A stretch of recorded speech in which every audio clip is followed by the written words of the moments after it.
This is Coach Lee, and you're listening to the Dore Report.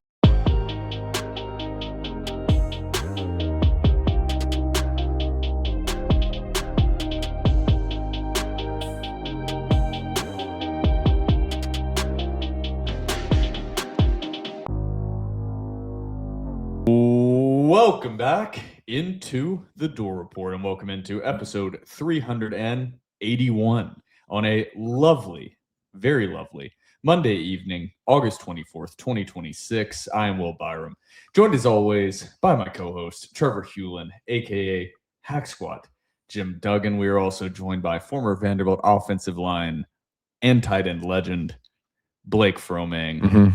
Blake, thank you for taking the time to preview another Vanderbilt Commodore season. And Trevor, just show the people. Little fit check for the video listeners.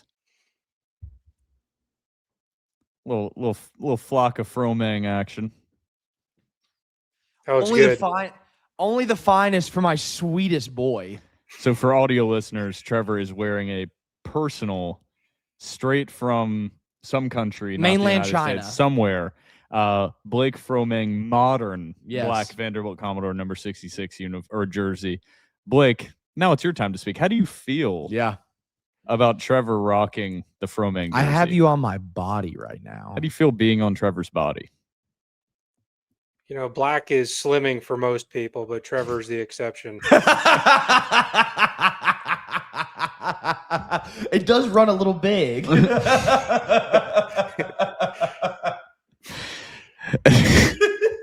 Show the people your fit, Blake. Yeah, I was about to say, Blake, you're also rocking an incredible fit here. Just in honor of the gold jerseys and Trevor getting engaged, I thought I'd do him a solid and wear it just for old time's sake because he loves his jersey. So don't ever say I mean to you all the time. I did it for you. Blake, you know what you should get me for an engagement gift? I'm not giving you my bull rings. Don't do it. That's not what I was going to ask. I was going to ask for your helmet. No. What about the jersey? No. I already said no to that. The black jersey. No. The white jersey? No, that's the Compass Bowl jersey. I can't give you that one. Let me see if I got one laying around. If I find my old 87 jersey, I'll think about it. All right, that one's number one on the list, regardless. You have a job. If I find it. What a start to the episode. And Blake mentioned it as well. Mr. Hack Squat Jim Duggan, Mr. Trevor Hewlin, a huge congratulations. Thank you. Roommate of many years now, and also my co-host on TDR. Congratulations on the engagement. Give Trevor a nice second to bask in, and the congratulations from the audience. I outkicked my coverage, just punted that out the stadium. So the wedding photo, not the wedding, but the engagement photos were funny because if you zoom in on my back pocket, you can see a Zen 10 in my back pocket. My mom didn't like that. Incredible form, though. Incredible form. The one faux pas may have been the Zen, but also some could say a modern artistic expression. Some could argue. God forbid. You want to know what, too? Like, there's definitely, like, old-timey photos of dudes with, like, little cigarettes in their jacket pockets. It's just a sign of the times. Just a sign of the times. A sign of the times. But a big congratulations, Trevor. Thank you. We have a ton to get to here, and I've got to get in rhythm with this. Here at the Dore Report, we are presented by Donnelly Timmons and Associates. Thank you to Donnelly Timmons, Nashville's premier custom home builder. Vandy fans and alums in Nashville, when it's time to build your dream home or tear down and start fresh, you need a builder who actually listens and delivers. That's Donnelly Timmons and Associates. Nashville natives Dustin Timmons and Joey Donnelly have 25 plus years of building experience in Franklin, Brentwood, Forest Hills, Oak Hill, Green Hills, and more. An in-house team on the job site every day, clear communication, rock solid quality, and integrity. Ready to talk about your next home? You can schedule a free consultation or check out their custom work at DonnellyTimmons.com. That is DONNELLY, Timmons, TIMMNS.com. ons.com, or you can call them at 615-456-7983. Big shout out to Dustin and Joey over there. Actually got to talk with Dustin. Yes. Had a pleasure of meeting him. At practice on Friday, at fall camp on Friday. Great meeting, Dustin, and thank you to the Donnelly Timmons team over there joining the TDR family. Huge part of why we're able to keep TDR growing. So shout out to Donnelly Timmons and Associates. Blake, why don't you sponsor TDR? The real questions. I want to sponsor the TDR group chat. And we can't do an ad read for that, but No, I just want to know that's sponsored by me. Just a monthly Venmo of like $18 with no reach, but that is the sponsorship. Without breaking confidentiality, can you describe to the people what the TDR group chat is like? No, it's breaking confidentiality. That'd be my ad read. Is it's confidential? Yes, we should start charging people to be in the TDR group chat. Charging our own employees. Like our own contractors. No, it's like, you can subscribe to the board. You can subscribe to the TDR group chat as well. The board is a giant group chat. That's why you should subscribe to the DoreReport.com today. That is why you should subscribe there. The group chat is just me making advances on Blake. It's a great start. As he just smiles softly at me. What a smirk. On episode 381 here, just like we did last year and I believe the year before. Stop laughing, both of you. It's time to get down to business. I think, Blake, this is the third year in a row now that we've done a full schedule and season preview and predictions, correct? This is year 3, or is this year 4? It's year 3. Year 3. So that is what this episode is the 2026 Vanderbilt Commodore season preview and prediction. So you're going to get me, Blake's, and Trevor's season record predictions. But last year, got to bring it up in the intro, we did this prior to 2025. There are quite a few criticisms of the TDR season preview and predictions, calling us homers, gold-colored glasses, some could say, unrealistic expectations, some could say. Yeah. However, that could not have been further from the truth. I was the furthest off, predicting 8-4. Trevor predicted 9-3.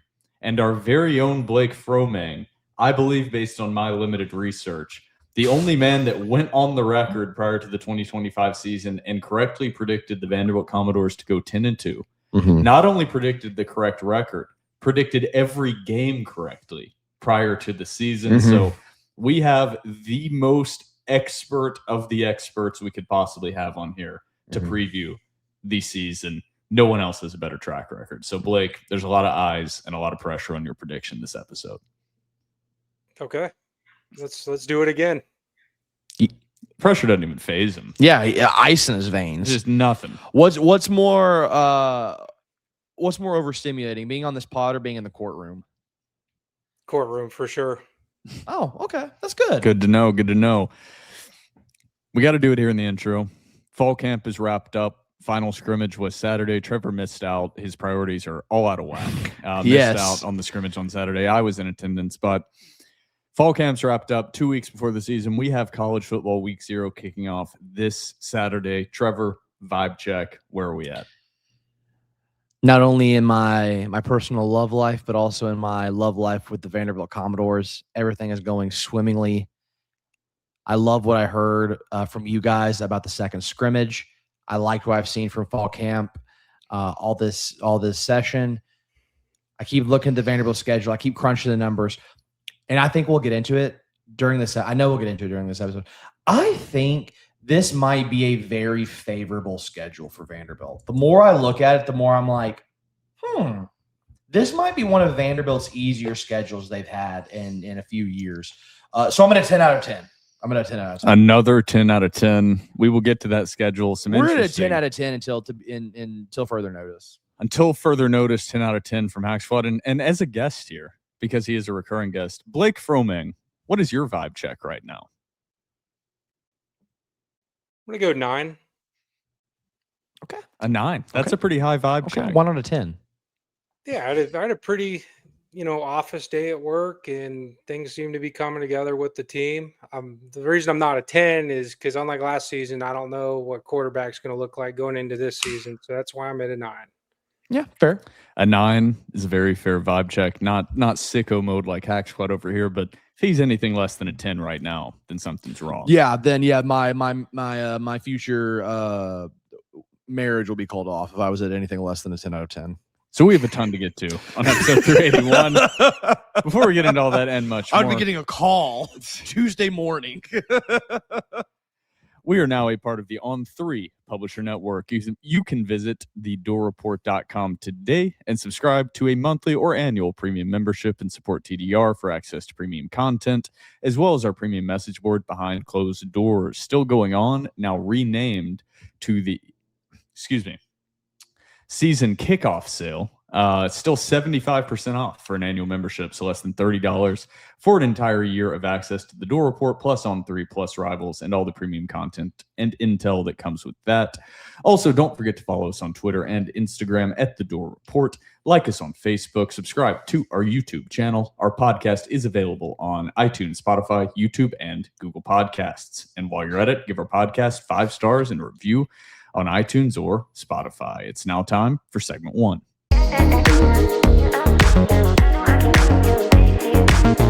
Welcome back into the Dore Report, and welcome back into episode 381, and welcome into segment 1. I am still Will Byram. This is still Trevor Hewlin. That is still Blake Fromang. Before we jump into segment 1 and the season preview and predictions for the 2026 Vanderbilt Commodores, first off, we have to shout out some very important supporting sponsors. Going to start off here with A New Leaf Counseling and Consulting. Vandy Nation, we have survived the Stackhouse and Mason years. Blake, we survived them. We survived the Mason years. Blake, you survived the Mason years. And our mental health has taken a beating. What about your mental health, Blake? How was it during the Mason years? It was good. Okay. This is why the sponsors pay the big bucks to have this interceded into their ad. When life gets tough, don't turn to AI for support. Turn to Coleman Thompson and the licensed professionals at A New Leaf Counseling and Consulting. You can learn more or schedule an appointment at www.anewleafcounseling.net. Next up, West End Sports Partners. West End Sports Partners is redefining the Vanderbilt fan experience through exclusive events, premium memberships, original content, and meaningful NIL opportunities. Qualifying memberships at West End Sports Partners also include the Dore Report annual subscription, giving members even more access to the Commodores they love. You can learn more at westendsportspartners.com. All right, fellas. Let's get it. College football kicks off Saturday, week 0. Thank God the Vanderbilt Commodores are not participating in week 0. Yeah. So we can just enjoy the opening weekend of college football and look forward to a week 1 matchup against the Austin Peay Governors, dubbed the Hack Squad Bowl. Before we dive fully into the season and into the schedule and get rolling on the 12 games and the Commodore slate, I do want to look back at last season for 1 second. Reminder where we came from last year, and the Vanderbilt Commodores were, after 2024, the Commodores were 6-6, 7-6 if you include the bowl game they won, going into a season that had some pretty high expectations. But I don't think there was anybody externally that was predicting a 10-2 season for the Vanderbilt Commodores, except for Blake Fromang. As I put into the intro, the Vanderbilt Commodores exceeded every single external expectation, every single record prediction outside of Blake Fromang that you can find anywhere on the internet. Vanderbilt went 10-2 before ultimately losing in the ReliaQuest Bowl to Iowa, down in Tampa, in Blake's hometown. Neck of the woods. He's from Orlando. Not hometown. That's what I was trying to think of a better word for, but I know it wasn't hometown.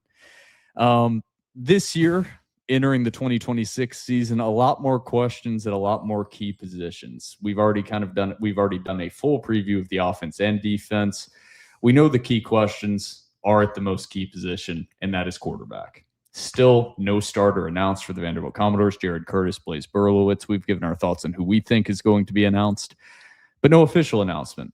Running backs returning, strong running back room. Junior Sherrill, wide receiver, replacing 4 starting offensive linemen. Lose Eli Stowers to the Philadelphia Eagles, but you have a lot of talent returning in that room. Flip to the other side of the ball, a lot of returning talent on the defense. We will see if the Commodores can improve on the defensive side of the ball, a team that was pretty good in the run game, but really struggled in pass defense. And just to sum it all up, and a reminder, 10-3 overall last year. Right now, on the gambling sites, just universally, Vanderbilt's sitting at an over-under wins and losses of 5.5, with the over being at around -140, so trending towards the over. So that holds true across like Polymarket, all their prediction markets. It's kind of expected that Vanderbilt's going to be around that 6-win mark. So don't do that. Sorry, I hate Poly. Oh, yep. No, you don't. I do. We'll clip that. Yeah, cut that. Wow, Wild West. Okay. I lost my train of thought now. Gambling markets. Gambling markets. The over-under was around 5.5. So that's where Vanderbilt's sitting. Expectations going into the season are right at Vanderbilt. Can they become bowl eligible? After being there every single day of fall camp for myself, Trevor at a vast majority, and Blake getting reports every single day from me and Trevor, we will see if we agree with the gambling markets or if we think Vanderbilt can trend more in the positive direction or possibly in the negative direction. So are you guys have any thoughts on this team as a whole before we dive in to the actual week-by-week prediction? Trevor, I'll start with you with some thoughts. I think so much of it depends on quarterback play and who the quarterback is. I think I'll say this. I think regardless whether it's Jared Curtis or whether it's Blaze Berlowitz, I think this team is going to go bowling. I think the ceiling with Jared Curtis is so much higher. And I'm going to be honest, I'm not sure that the floor is lower with Jared Curtis. And also, too, just whenever you think about the future implications for next season, the season after that, how it impacts recruiting, I think it's pertinent that you have to go with Curtis, not just whenever it comes to end-of-year results. But overall, I feel pretty positive about this football team. Blake, any thoughts? I'll get into it as we go through it. Do you guys know what Jared Curtis's middle name is? No. I don't. I was wondering if you guys did. We thought you did. Thought you had a clever joke planned. No, I was thinking about making one, but I don't know what his middle name is. What do you think his middle name would be? Let's come back to that. I got to think about that. I think Austin. Jared Austin Curtis. Jack. Yeah. Yeah. What an interesting question to ponder. We'll get the team of the research team to dig into that. Yes, Phoebe. Where are you? Where are you, producer? She's run away. Our producer's not even here. All right, let's get into the season.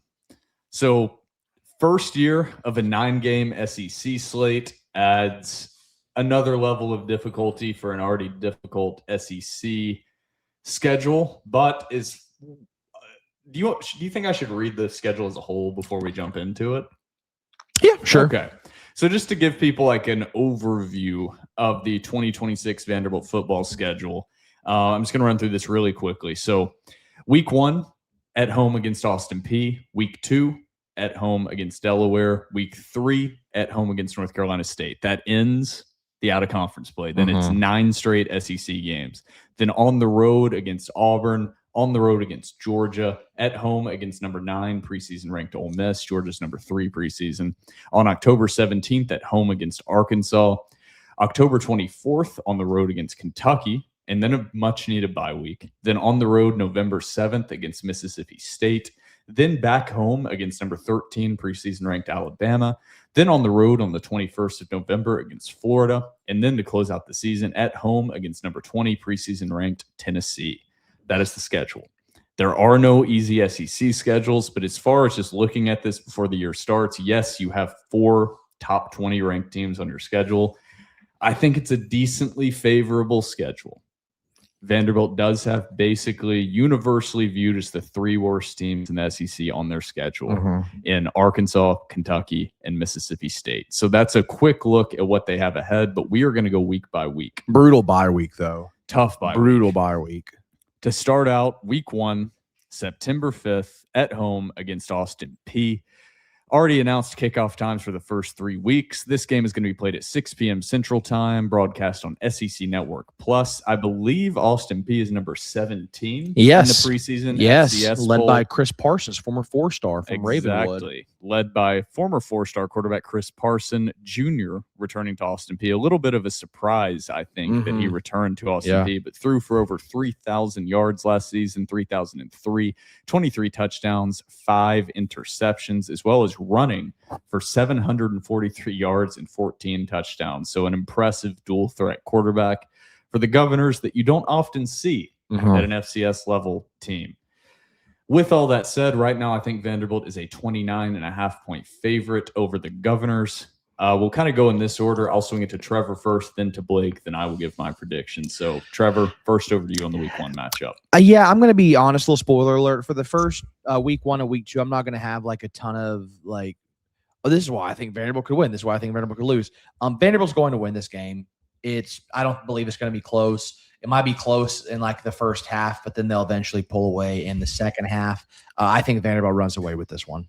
So a win from Trevor. Blake, Week 1 against the Governors. Win. Nothing more to be said. Blake simply goes with a win. I also simply go with a win. I do not see a repeat of ETSU. Austin P is a very good FCS team. This is not Charleston Southern. No offense to, what are they, the Buccaneers? No offense to them. Austin P this year, much better. We have a billboard of Austin P right outside of our townhome here. However, I think Vanderbilt's program and talent level is to the point that doesn't matter. Vanderbilt wins, like you said. I could see it being, one of those games at half that's, 24-10 or 24-14, and then Vanderbilt pulls away in the second half. That's not cause for concern. Yeah. If this is a close game throughout and Vanderbilt has to pull away late, then there's some real concern. But if it's just a first half kind of relatively close, then Vanderbilt kind of is always in control and not concerned. So all three going win Week 1 against Austin P, a.k.a. the Hack Squad Bowl. Yes. We want to see everybody out in Lot 2. Mustaches will be on the way soon. I'll be shaving down next week. This will be the last week you see the beard. Next week's down to a mustache, and then I have to keep a mustache, obviously, until Vanderbilt loses. So, Blake, will you grow a mustache in honor of me for Week 1? I can't grow a mustache. Yeah. Shame. Still got that old sweet face you had during undergrad. Sweet baby face Fromang. Week 2, September 12th, at home against Delaware. 3:15 p.m. kick, broadcast on SEC Network. Quarterback for the Delaware Blue Hens, Nick Minicucci. Really talented guy, really experienced guy. Another experienced, talented quarterback on a very okay Delaware team, I would say. But another test for a Vanderbilt secondary that struggled quite a bit last year. Trevor, what do you got Week 2 against the Blue Hens? Same as Austin P. I don't have much real input into this game. It's going to be a Vanderbilt win. Blake? So we're going against Nick Minicucci, who's from New Jersey. So he's full Italian. That's full Italian. That worries me a little bit. What worries you about that, Blake? The Italian culture is on the rise, and I love it. But Minicucci from New Jersey, I know Will's been watching Sopranos. That's a little bit of a concern. I got us winning this game too, but I'm not writing off Minicucci. Italian culture on the rise is a great statement. Yeah, Minicucci actually is going to drive Vanderbilt fans insane. I think this is going to be like a more frustrating version of the Utah State game. Minicucci is what a name that is. Last year threw for over 3,600 yards, 23 touchdowns, 7 picks.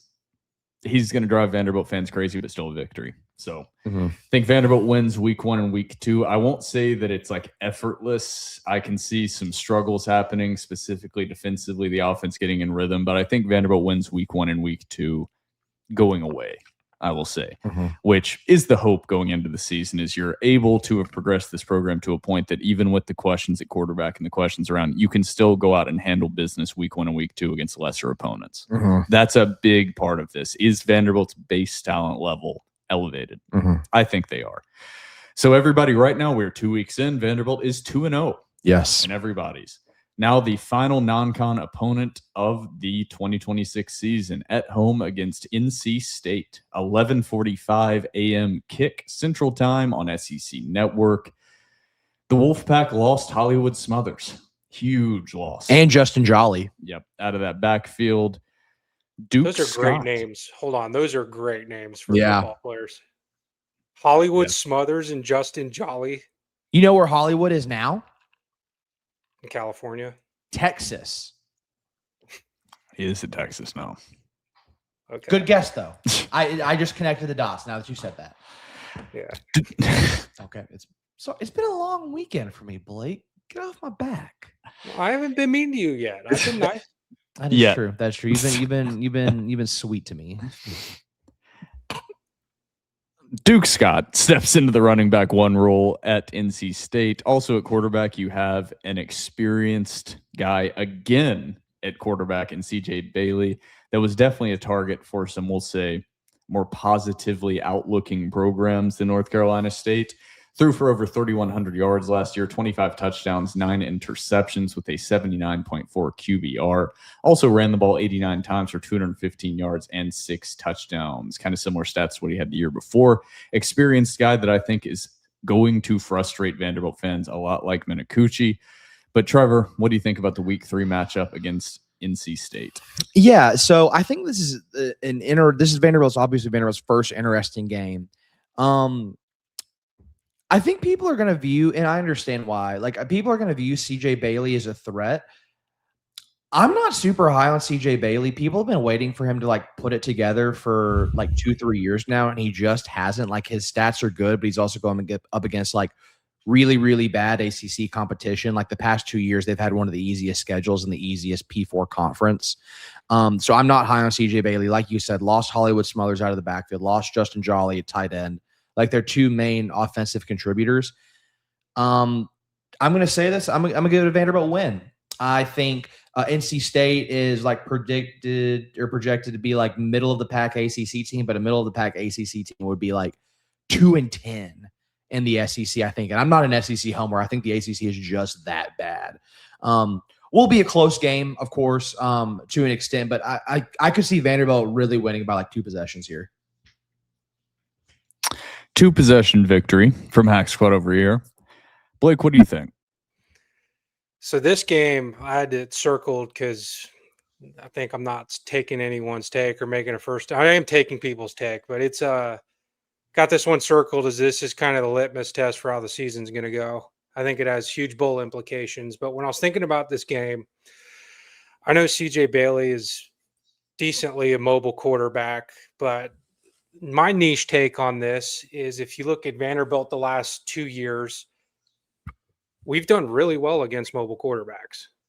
You look at Sellers at South Carolina. You look at Kyron Drones last year, how we did against him and stopped him in the run game. Haynes King, we stopped him. So I feel good about our ability to take the running element out of the game from him. Offense, you just got to be methodical, man, not turn the ball over. But I think by game 3, quarterback is, I think it'll be Curtis, but whoever it is will have, some game reps under him with the speed of the game. I like our chance. I like our defense against their offense. And our offense, we can run the ball. We're not bad at both things. The passing game, we got to see what that looks like, but we're going to be able to run the ball. So, I like our chances there. I'm going W.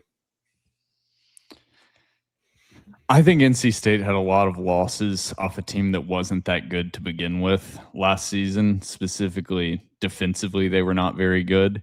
I just think Vanderbilt's better. I think this is a big marker for how the rest of the season is going to go.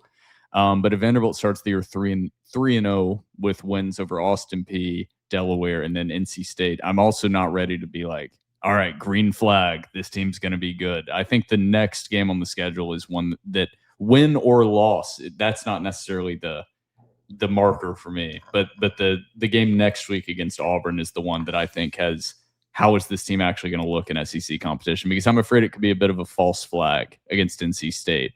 that they were very okay last year, and I think they might be taking a decent step back this year, even with CJ Bailey returning. So I'm going win for Vanderbilt, but my kind of hot take, I actually think, is that this one won't tell as much of the story as I hoped, or I'm going to overreact to this game if they win. 100%. I'm going to come on this podcast, be super positive and super pumped up. But I want a reminder that I said this before the season, that I don't get too overhyped about the 3-0 start and then beating another Power 4 opponent, NC State. But I think we're all sitting at 3-0 after the first 3 games. So a positive start to the 2026 season being predicted right now. This is when things begin to get more and more interesting. Game 4, week 4, the 26th of September on the road. First road test for Vanderbilt and the first SEC test for Vanderbilt on the road against Auburn. A completely overhauled team at Auburn. Alex Galesh at head coach, brought over Byron Brown from USF. Basically, the whole team is different this year after letting go of their head coach in the middle of last year, which we predicted. I think, we did prior to the season. So, Trevor, what do you think about this first matchup against an SEC opponent in week 4? I think this is the first one to where like I really had to think about it. So going to Jordan-Hare is obviously a tall task. Even whether it's Jared Curtis or Blaze Berlowitz, like I think going into an environment like that, I think either one of them are going to get shell shocked to an extent. Alex Golish, obviously a really good offensive mind, did really good things at USF.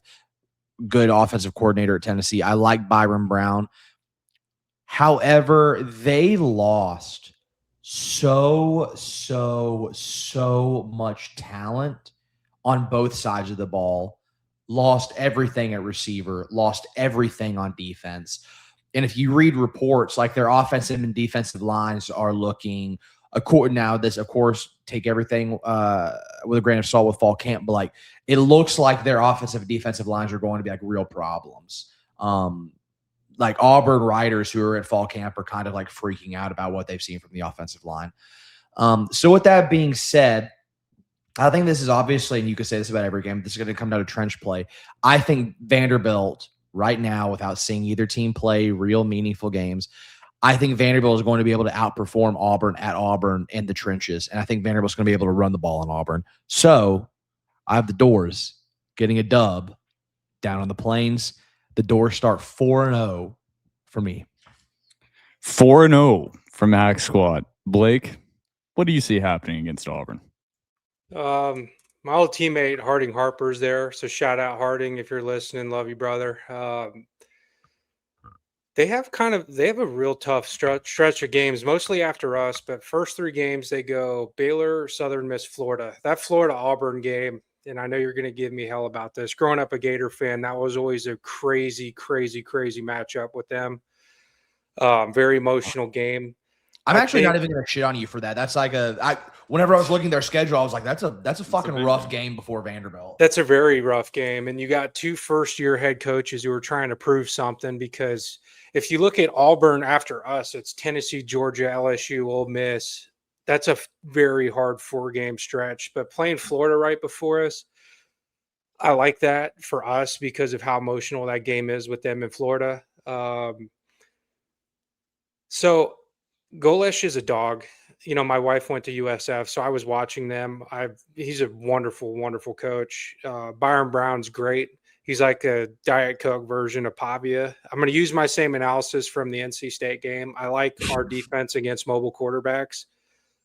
I think the experience we have from Lee being there and the continuity of coaching and just getting familiar with this playbook over the last couple of years, I think that's going to end up winning this game. I'm going to go Vanderbilt win here. Let's go. 2 wins from Trevor and Blake. This is when the game by game is really tough for me. So I lump this Auburn game in with Florida and Tennessee at the end of the year. And that's going to be a very key group of 3 games for Vanderbilt in my eyes. I don't know if Vanderbilt's going to go 1-2 or 2-1 in those. Obviously, I really hope they don't go 0-3. But I think that's a key in my prediction of what this team goes this year, it's going to be how they do in those. And right now, I still have them going 1-2. Blake, I know you've liked how they've done against mobile quarterbacks. That's a big concern for me this year, is containing mobile quarterbacks, just based on what I've seen.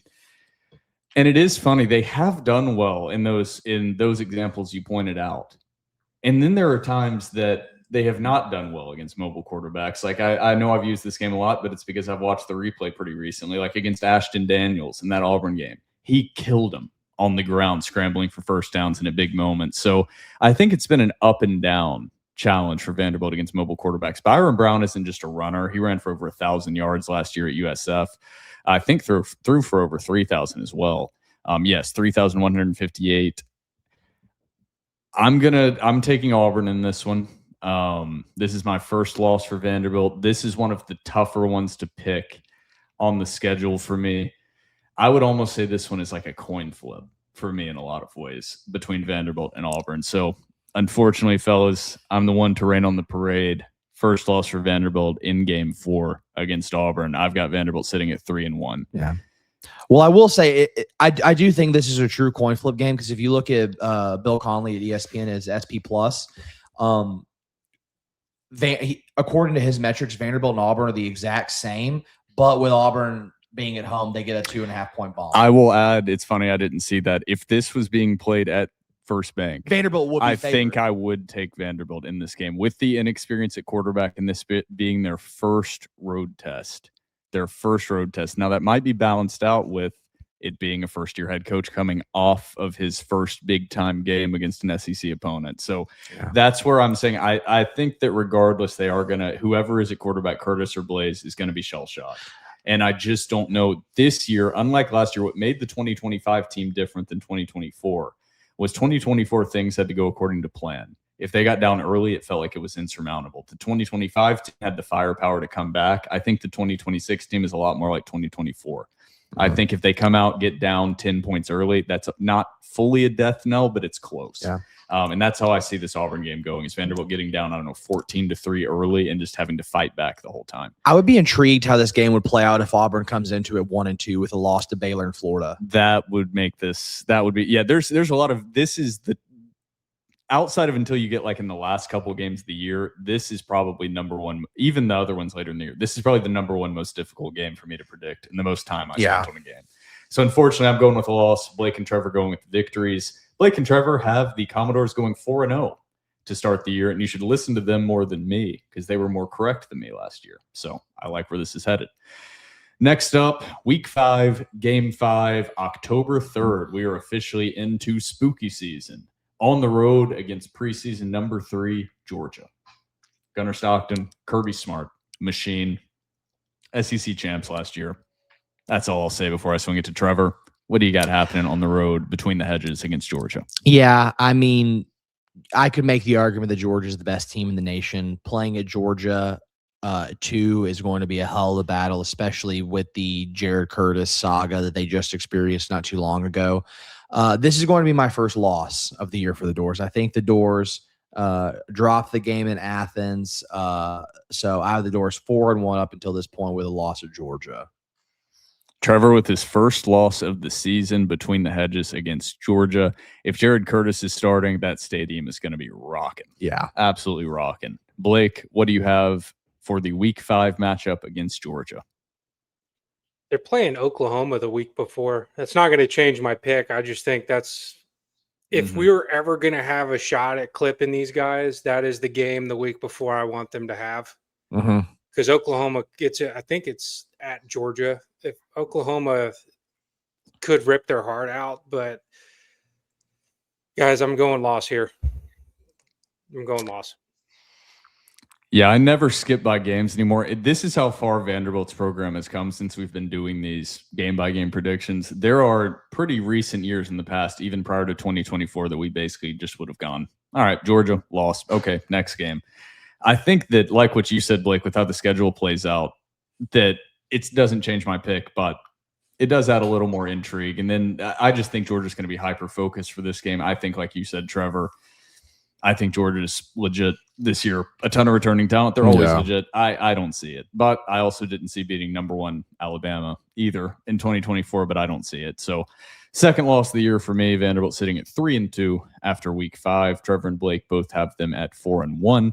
And then we go to a very interesting week 6 matchup at home against preseason ranked number 9 Ole Miss with a new head coach in Pete Golding.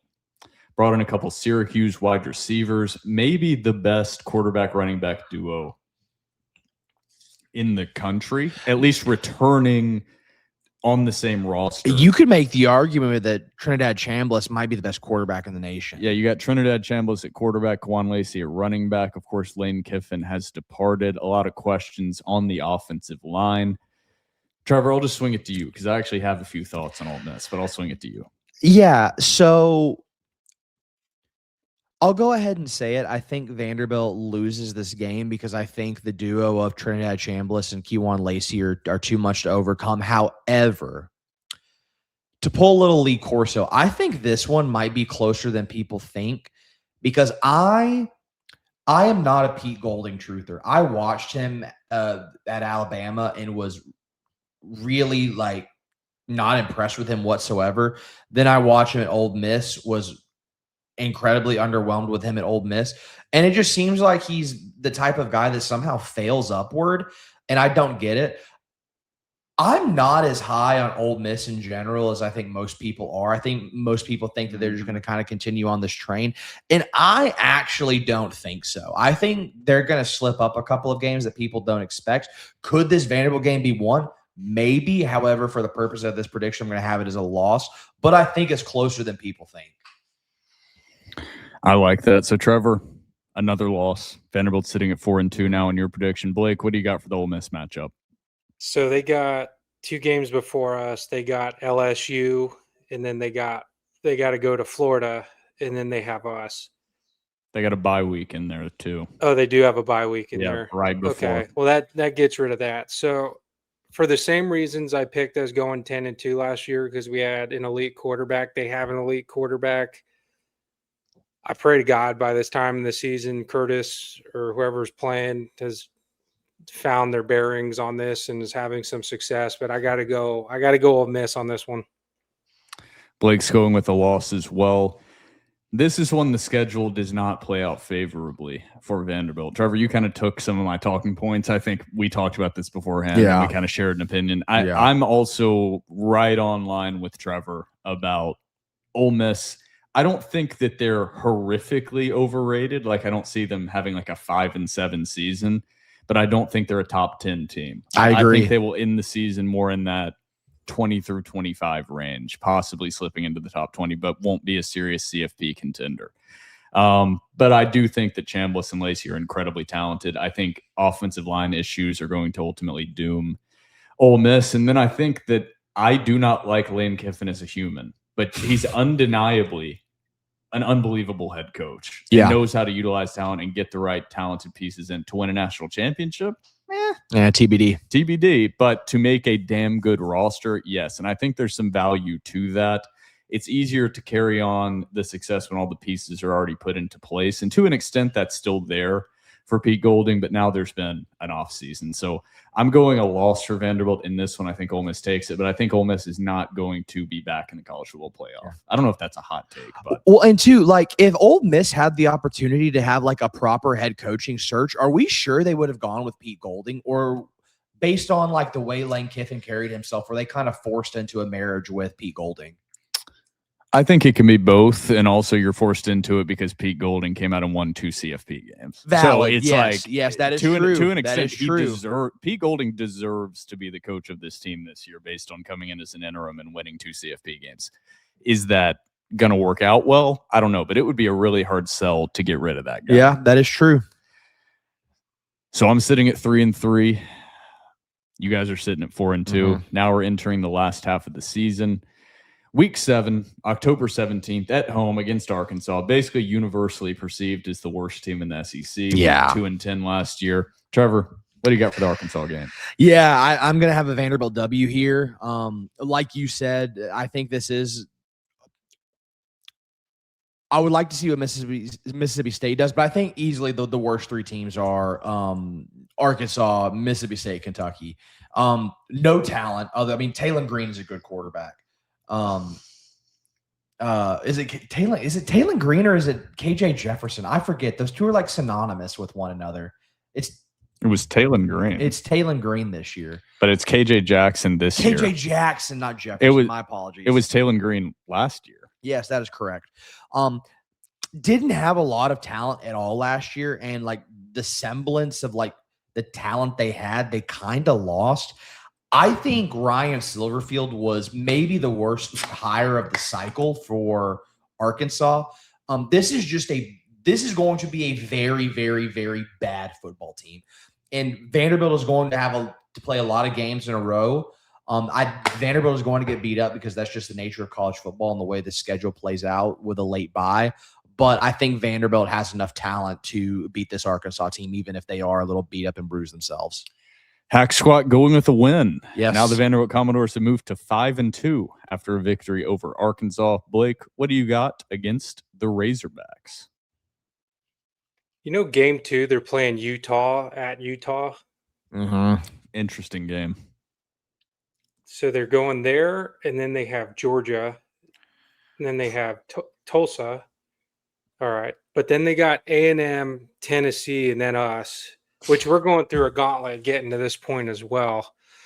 But Utah is pretty damn good. So I probably have them losing to Utah, Georgia, Arkansas. I hate Tennessee, but on paper, Tennessee's probably better. So they could very well be 2-4 coming into this game. New coach, culture's not set in yet. Locker room's been lost. Games at Vandy. I'm taking the Doors. I love it. Taking the Doors. I think there is a clear line this year in, I'll even say the bottom team, but really the bottom 3 teams. And then I think Vanderbilt's into the next group of SEC teams. And I think the worst 3 teams, Vanderbilt, funny enough, plays in a row. And it starts with Arkansas. Mm-hmm. And I think Arkansas, we'll get into it in the next game. I think Arkansas is the worst team. I will say just slotting them there based on a little bit of offseason hype for the opponent we're going to preview next is interesting to me. But I think Arkansas is the worst team in the SEC. I think Arkansas is at a point right now that is relatively similar to where Vanderbilt has been in many years in the past. I agree. That their talent level is just so much lower that they're going to have to execute perfectly to win a single SEC game. Yeah. And it's going to have to be another team coming out and executing at like 60% or 50%, and Arkansas is going to have to execute at 100%. So, and even then it might not be enough. This could come back to bite me, everything I'm saying, and could be clipped by Arkansas fans later, and I would deserve it. But I think Vanderbilt wins this game. I don't even think Vanderbilt has to play their best game, and they still beat Arkansas. And I think that is a testament, regardless of how this year actually plays out. This game against Arkansas is a testament to how far the Vanderbilt football program has come the last couple of years. Mm-hmm. I think this will be a moment of like, oh, that's what we used to be not too long ago. Yeah. So I'm going victory over Arkansas. Blake and Trevor both have Vanderbilt at 5-2. I've got Vanderbilt at 4-3. Now we move on to week 8 and game 8. October 24th on the road against Kentucky at raucous, intimidating Kroger Field. New head coach for Kentucky and Will Stein. A lot of offseason movement for Kentucky. Trevor, I'll swing it to you. Really interesting Kentucky team to evaluate because Vanderbilt came out and just dominated them last year at home. One of the more fun games, maybe the most fun game I've ever been to against an SEC opponent as a Vanderbilt fan inside First Bank. It was just celebration the entire time. But Kentucky brings in a new head coach, a new quarterback in transfer Kenny Minchie. An interesting game. Trevor, what do you got? Once again, like you said, a new head coach. Didn't have a lot of talent last year, lost a lot, having to sort of rebuild through the aggregate and through the portal. Don't really know what you have in Kenny Minchie. Local kid, went to JP2. I liked him out of high school. I wanted him to commit to Vanderbilt, but then went to Notre Dame. The reports out of Notre Dame were that he kind of sucks, and so it is what it is. I know the game isn't played on paper, but whenever you look at paper, And I'm not a Vegas guy, but whenever you look at Vegas, both the analytics and Vegas like really hate this Kentucky team. So I typically tend to agree with the numbers. So I'm going to go Vanderbilt here. Trevor with a Vanderbilt victory and the Commodores move into bowl eligibility at 6-2, only 8 games into the season. Blake, how do you see the Commodores faring against the Kentucky Wildcats on the road? So we're at game 8, and I know I keep looking at their schedules leading up, but that's what went into my analysis last year of like, where's this team going to be mentally that we're playing? Also, with there only being one bye week, I'm looking at reps on legs. When you're going against like top competition, it wears you down mentally, spiritually, emotionally. Every player is like, I wake up every day and go, but there's realities to it. So let's talk about their schedule leading up to us. They're playing Bama, A&M, South Carolina, LSU, Oklahoma right before us. Oklahoma's the game right before us. Is that at Oklahoma? It's at Oklahoma. Oh. So I'm going to keep it a stack with you guys. In all likelihood, they're 2-5 at this point.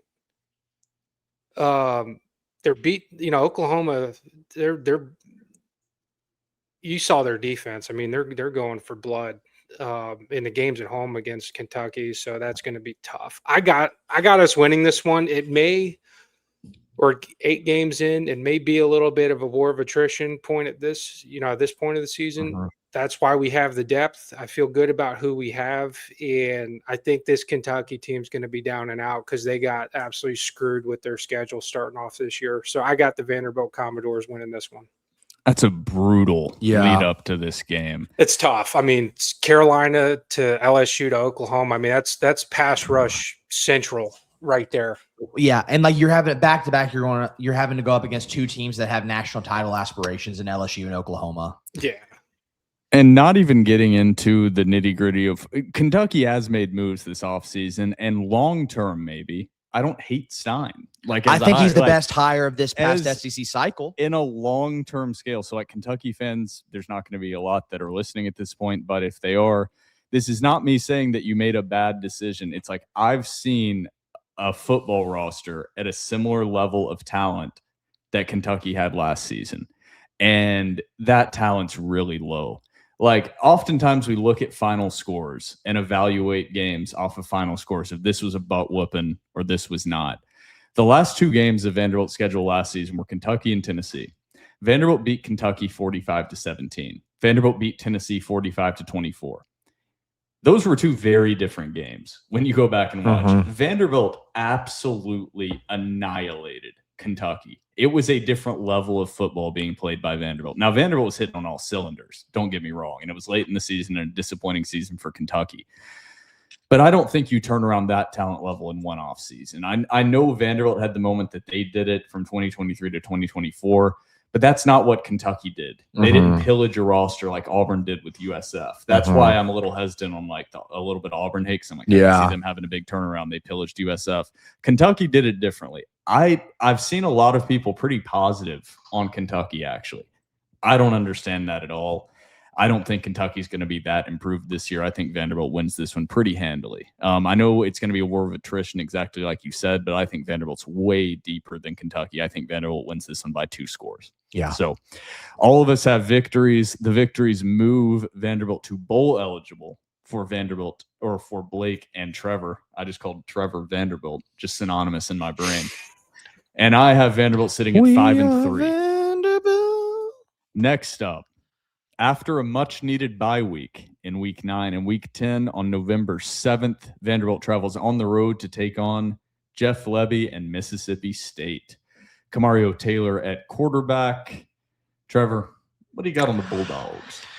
This is intriguing because I think Taylor's a really good quarterback. However, Jeff Lebby is, I think going into this season, kind of fighting for his job, is on one of the hotter seats in the SEC. This is also a team that has a really, really rough schedule leading up to Vanderbilt, just a rough schedule in general. I'm going to take the Dores here. I think, however, I will say I think this is going to be a really close ball game. Like, I think this is going to be like a one possession type ball game where Vanderbilt does win. Trevor moves the Commodores to 7-2. Mm-hmm. Blake, what do you got?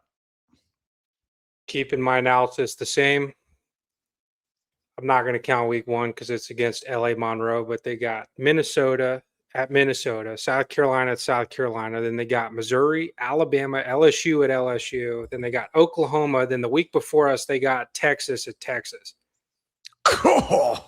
And we get a bye week right there. I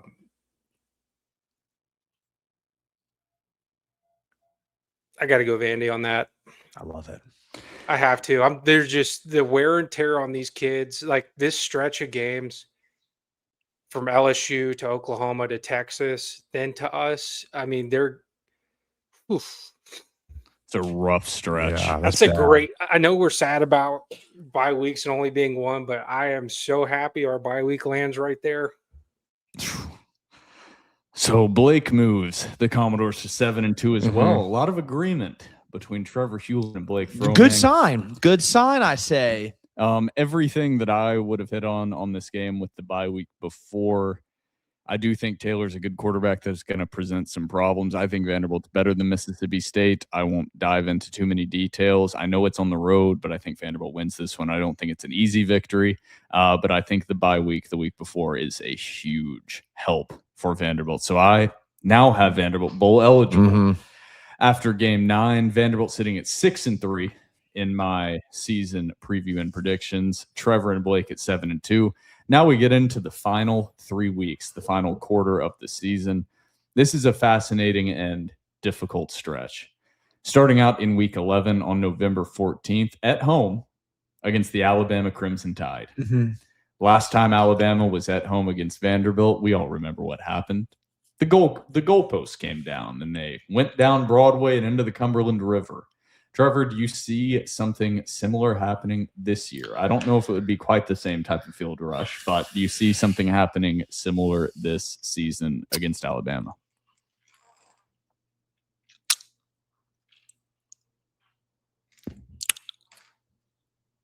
I think Alabama's defense is much improved this year from last year. I know it's at Vanderbilt, and like people are gonna be like, "Oh, it gives." You're saying a home game for Vandy gives them an edge? Like, yeah, I think it does. I also their offense is weird. They're reported having issues at offensive line. Obviously, came out and named a really obviously but incredibly talented quarterback in Keelan Russell. You got Ryan Williams, a wide receiver, but struggles with drops. How's that offense going to function? Kalen DeBoer, another guy who, like, in my opinion, I might be fighting for his job. Like, I tend to agree. I think if Alabama goes 8-4 this year, I think Kalen DeBoer is getting fired. This is an intriguing game. I have Alabama winning it, though, but I think it's like a 10-point game. So Trevor with his third loss for the Vanderbilt Commodores, moving them to 7-3. Blake, how do you see this one playing out against the Crimson Tide? So they're in Death Valley the week before they play us. I got to come down to earth at some point. Our youth at quarterback's going to show its ass at some point during this season. I'm gonna go loss on this game. Blake with a loss, in step with Trevor again, both at 7-3. I'll keep it simple. I think Alabama's way more talented than Vanderbilt, just overall. I think the best case, is something similar to last year. I was at the game in Bryant-Denny. That's the best case scenario. Like you said, Blake, at some point, the quarterback youth, you can call it youth, or we'll just call it inexperience. Maybe that's better because Blaze isn't youth. That's going to bite them. I think it's going to bite them in that 3-game stretch that I have 3 losses in a row against Auburn, Georgia, and Ole Miss. Then I think you're going to see a reprieve from that. You're going to be like, ooh, the quarterbacks are back on track in the last 3 games. Maybe not perfect, but back on track. And then it's going to be a reality check against Alabama, even though it's at home. I think Vanderbilt loses this one pretty handily, unfortunately. So I'm going a loss there. I think it moves Vanderbilt to 6-4 on the season. So 7-3 for Trevor, 7-3 for Blake, 6-4 for myself. Then in week 12, to Blake Fromang's favorite team, Vanderbilt travels to the Swamp to take on the Florida Gators. First-year head coach in John Summerall. Really interesting. How in the world is this season going to play out for the Florida Gators? Trevor, I'll swing it to you because I'm sure you've got some thoughts. I actually don't. I think this is so for me. This was the toughest game to predict. First year head coach in Summerall, like you said, they do have talent on both sides of the ball. The game is at the Swamp.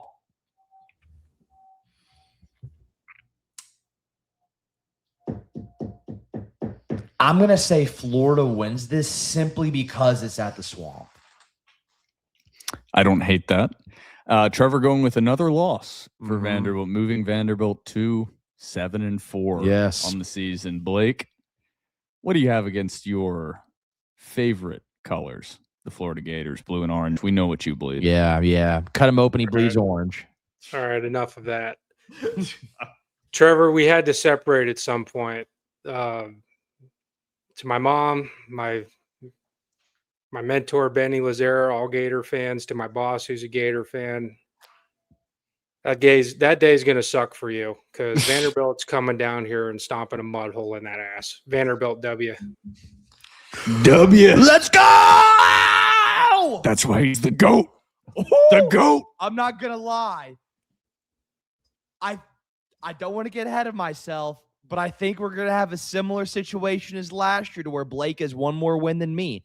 I'm one more win than Will. And that I don't want to jinx it because I don't know what you're predicting.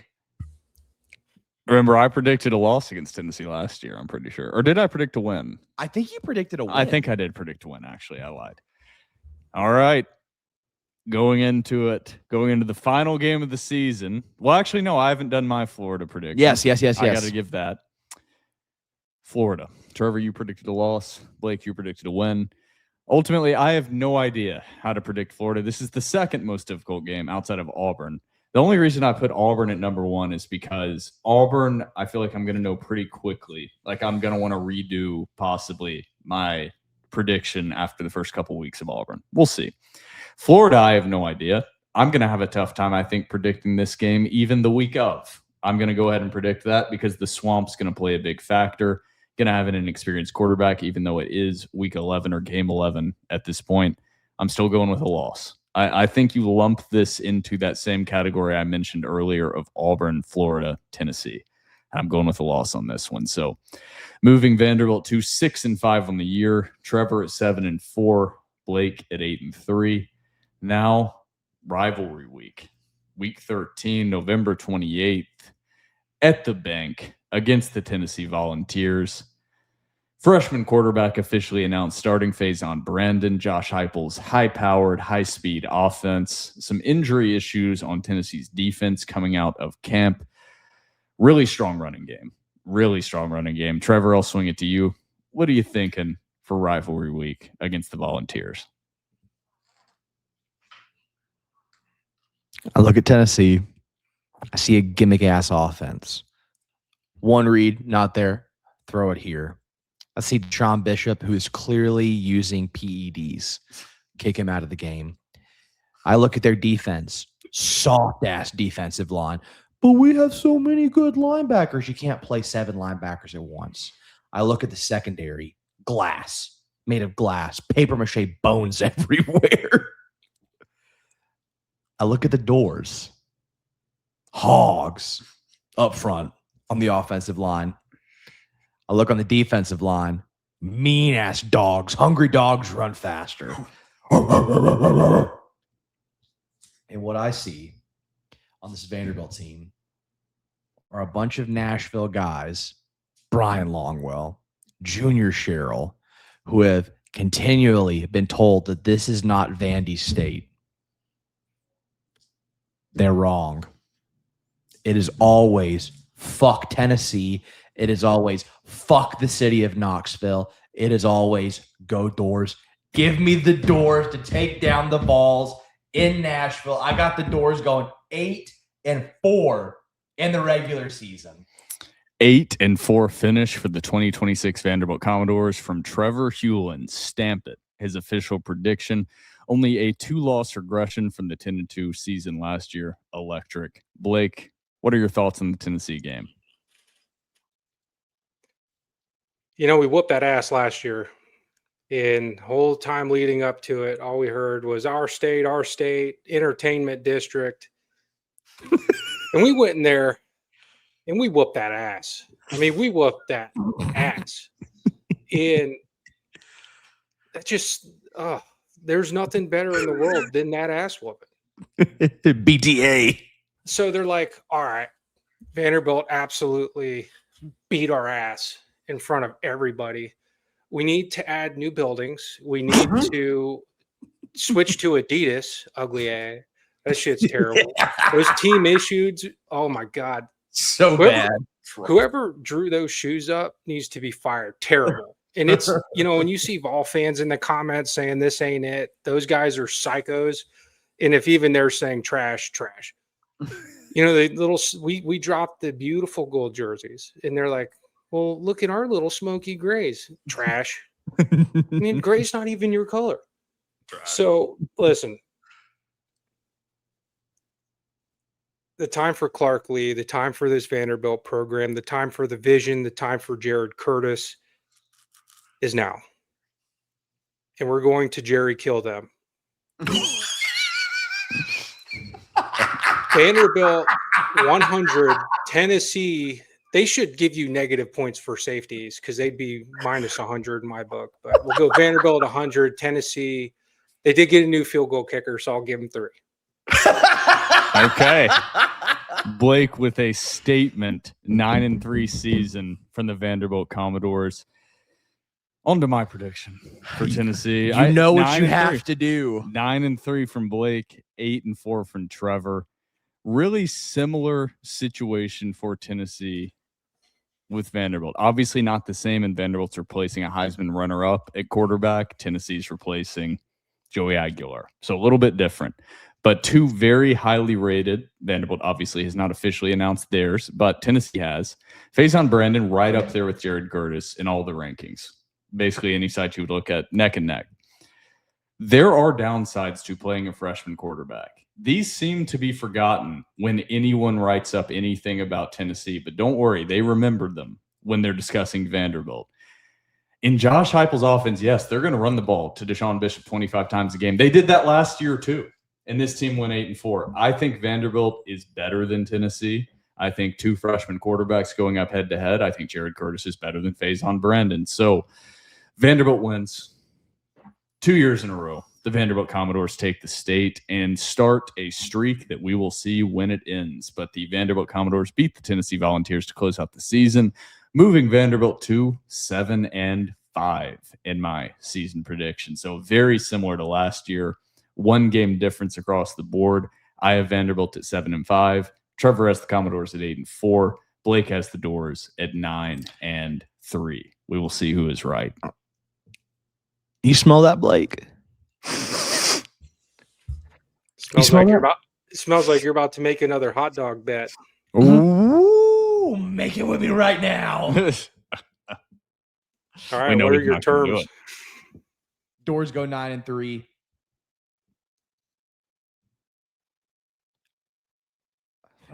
We know you're not going to do the hot dogs.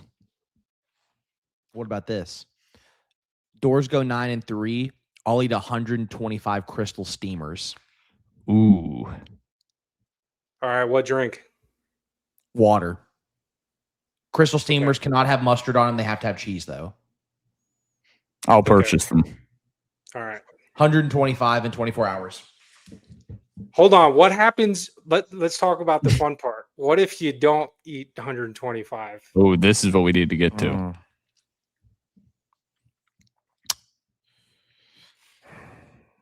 That's the part I don't want to think about. Put your engagement on the line. No.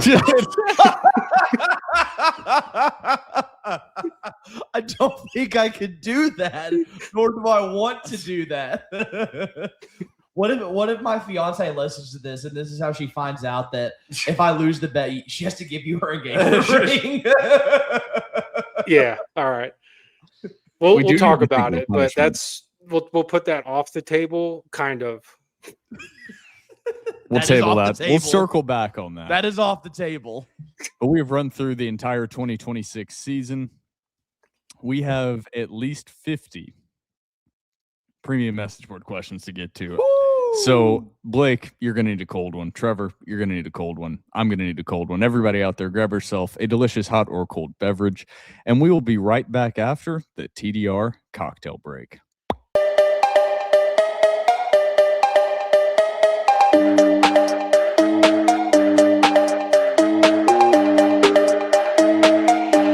I'm not drunk, I promise. But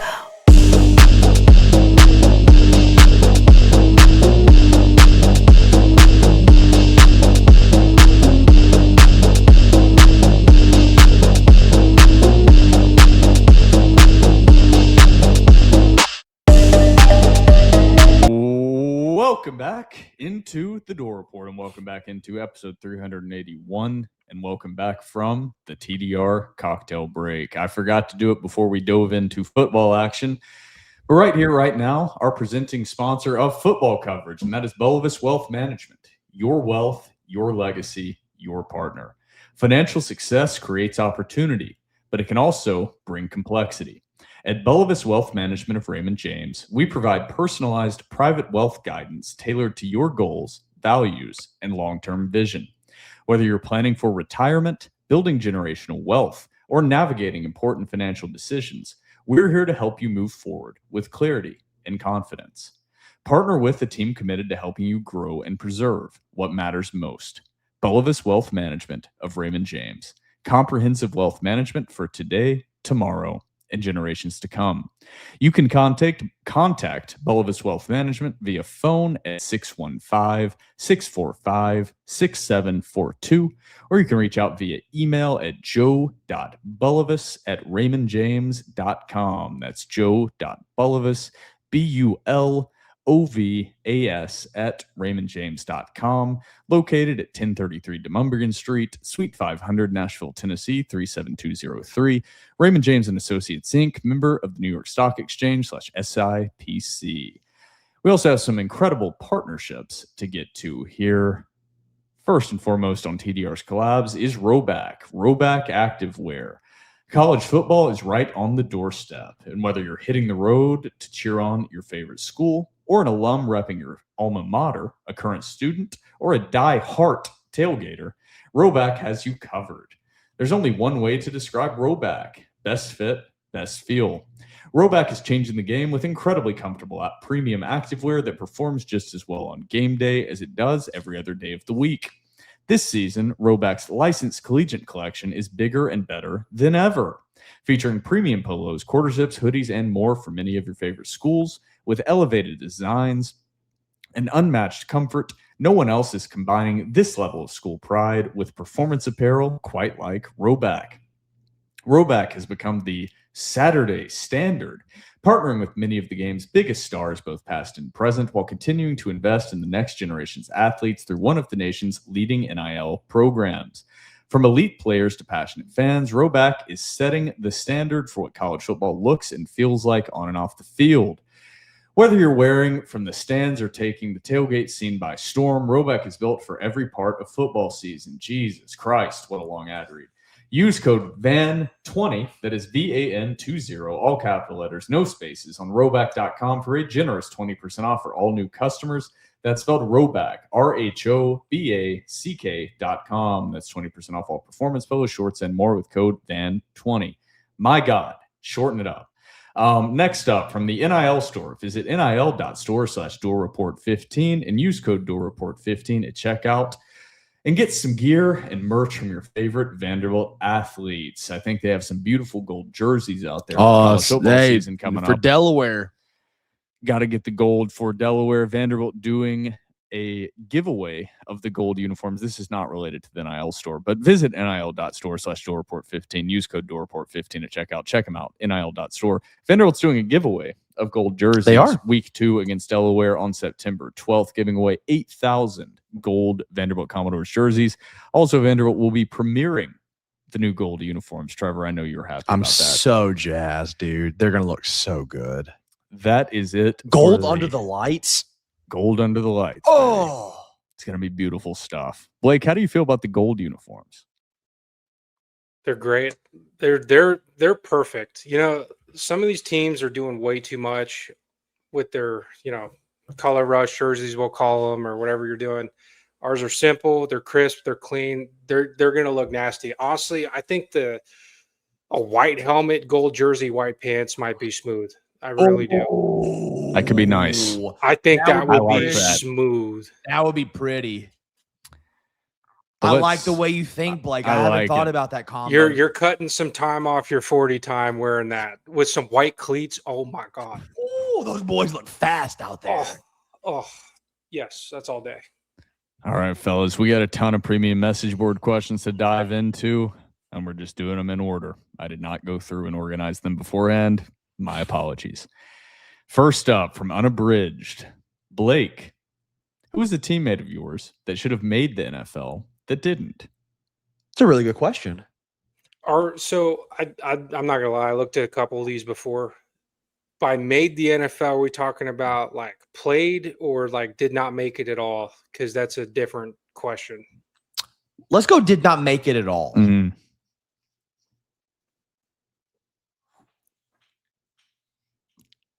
I'm gonna go like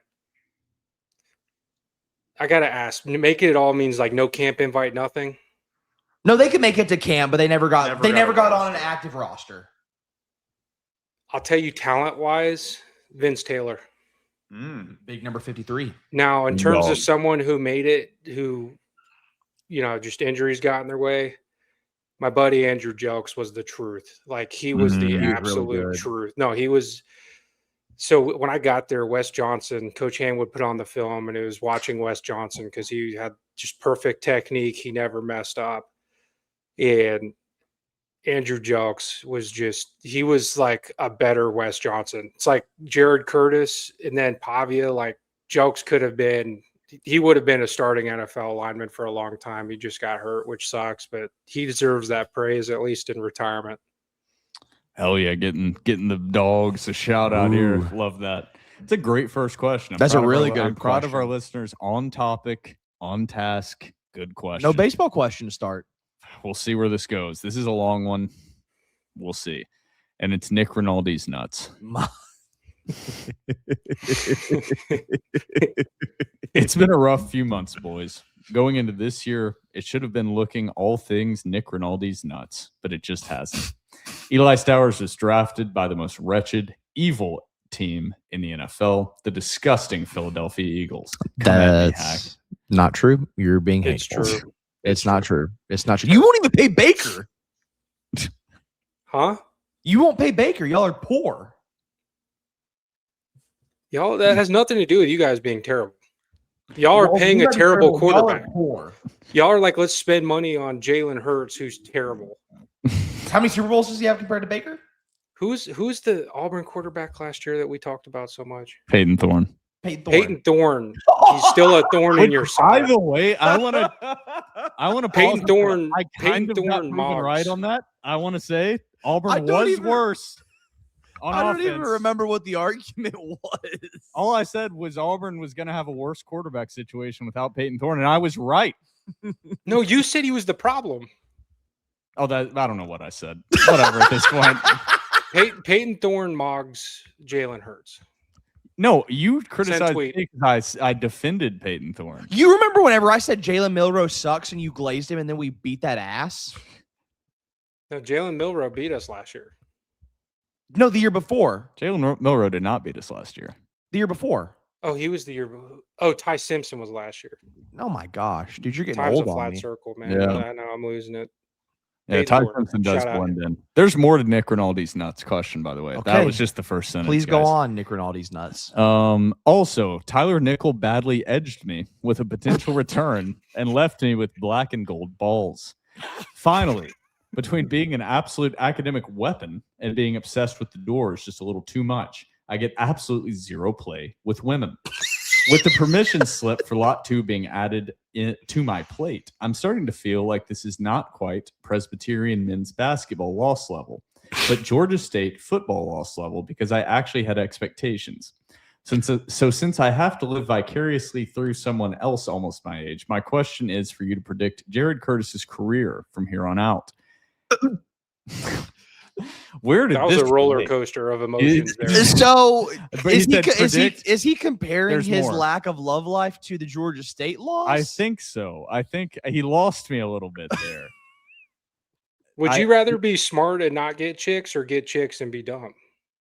I mean, Is that the heart of his question?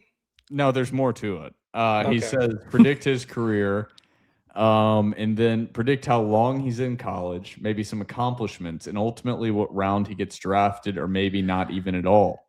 I know it's a lot, but I can memorize the rowback ad for my scholarship, if you guys can answer this. Okay. I don't even remember what he asked now, actually. What did he ask? Yeah, go like predict one how Jared part of the Curtis's question career at is a gonna play time. out. I have very high expectations for Jared Curtis. I think Jared Curtis could lead this Vanderbilt football program eventually to a national title. I think he could be a Heisman contender, maybe even Heisman winner. I think he could be a first-round draft pick. Yeah, Blake. I think he gives us 3 great years and declares. I agree Yeah. with that as well. I think it's a year 1. It's a battle as a freshman. I think he improves dramatically in year 2, and then year 3, the sky is the limit. I could see it going either direction in year 3. Good or bad, disappointing, high or low. But I think you're going to have big expectations after year 2 with Jared Curtis. And then I think he's going to be a top 3-round draft pick no matter how his career plays out. And I don't see his career playing out horribly. So that's a caveat. But I think he'll be a top 3-round draft pick regardless. Next up from either AI Dore or Al Dore. I'm not sure. I've heard that Pavia wasn't really known for looking great in fall camp. For example, the competition versus Nate Johnson. If there was a hypothetical QB competition between Curtis and Pavia, pretending like Pavia's last 2 seasons haven't happened and he wasn't the lock starter, what would that look like? Would Pavia be dominating him in fall camp, or would it be a competitive battle? Feel free to compare 24 and 25 Pavia. I'm assuming we'd see a lot of things you're seeing in the Blaze versus Curtis battle, playbook mystery versus raw talent and flashes, but trying to get a sense of how Curtis looks relative to what you've seen in past fall camps and how big the gap in QB play will be. Thanks, fellas. That's another really good question. To answer your question, yeah, to put it bluntly, Diego Pavia was shit in fall camp.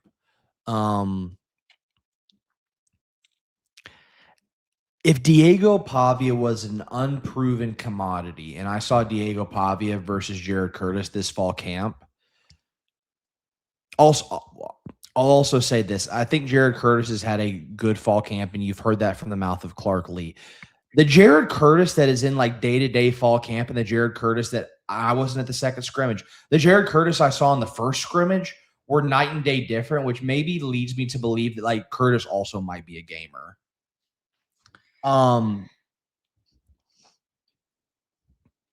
With that being said, I don't know how I would answer the question. Curtis, I guess. I think you saw Pavia in 2025. We were not at 2024 fall camp, but I think you saw Pavia in 25 fall camp that knew he already had the job. Yeah.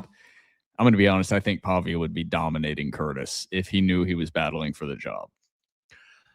Well, he was battling. He knew he was battling Nate Johnson, but we weren't there. Yeah, that is true. But he was battling. That, Nate and that's what I was Johnson, going to bring quote, up. Like, do you think that he like knew he's like this isn't a battle? I mean, he was with how Nate Johnson looked in the brief look we got at spring. Nate Johnson was also like a historic, like maybe the worst quarterback I've ever seen in my life. Yeah, so I would say like Jared Curtis has had a good fall camp. He has. I do not think if you even unproven had a guy like Pavia that was out there trying to win the job over Curtis, I think Pavia would have won the job.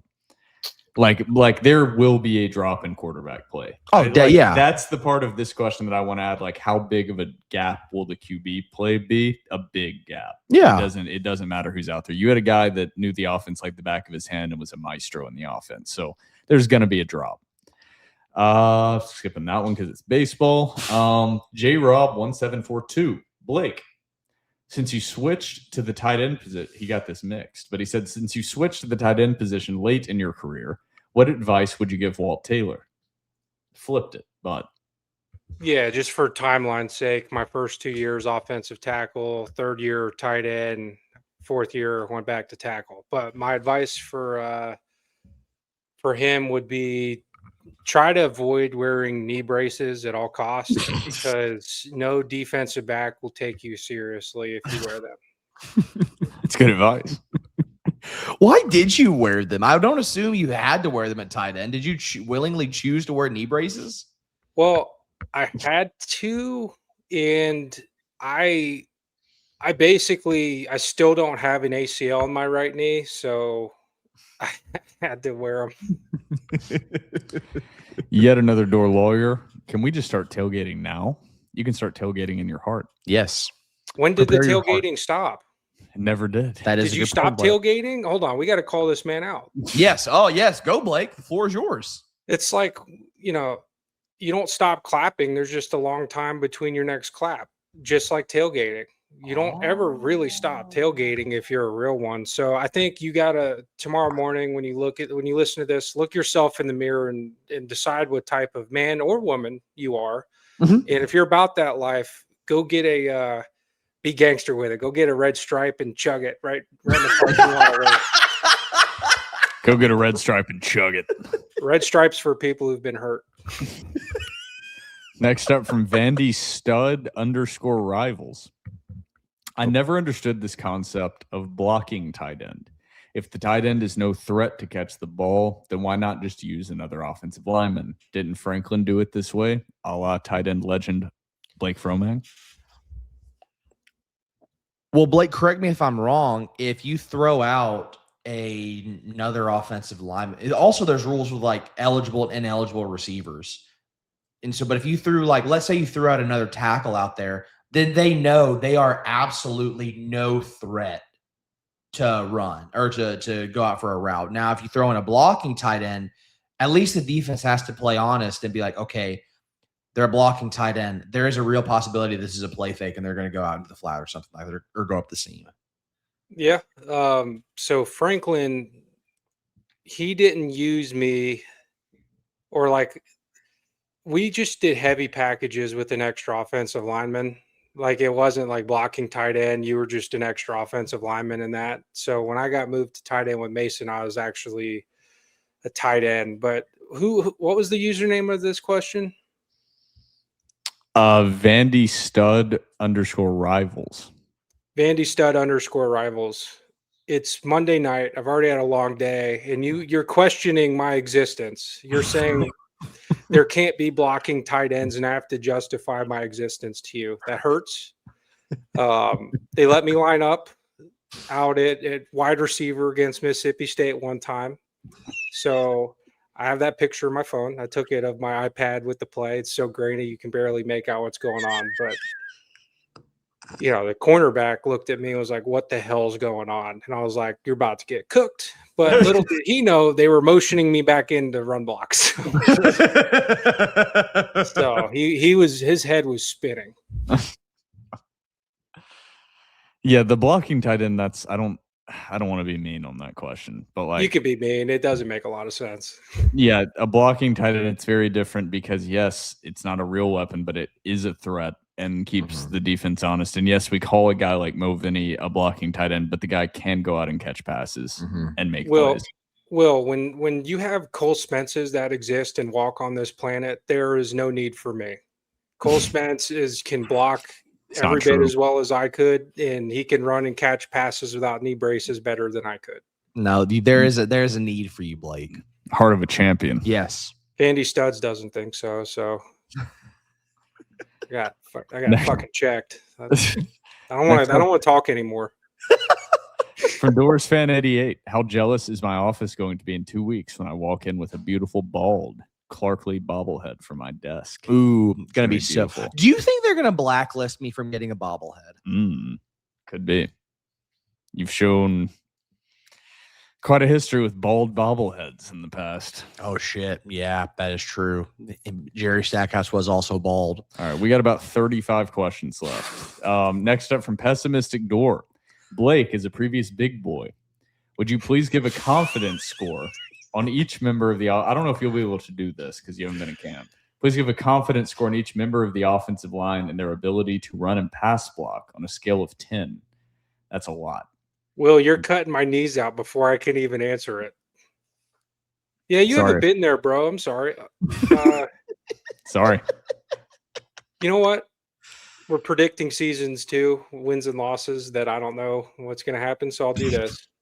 Based on I've trained and talked to Trevor about how to watch offensive line play. So I'm getting some scoops from him on how things are looking. This is true, yes. On things to look for. So I'm using what Trevor gave me after I taught him a couple things to look for. So out of 10, I'm going Bo Johnson at a 9. I'm going Cade McConnell at a 9. I'm going what's the guy's name at center who transferred? Cooper. I'm going to give him an 8.5. And then who's our right guard right now? Do you know? TBD. Yeah. We'll give that person Let's say it's Steve Wesley.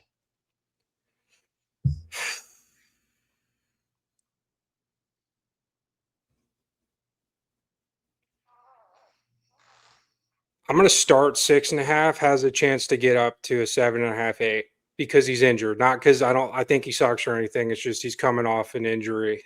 And then at right tackle with Clinton Azubike, I'm going to give him a 7.5 with the ability to get up to a 9. Okay. There we go. Bex for VU. Blake. Who were the Vanderbilt defensive players you most dreaded going up against in practice, whether it be due to their talent, speed, size, tenacity, dirty play, or just bad body odor? Dirty play.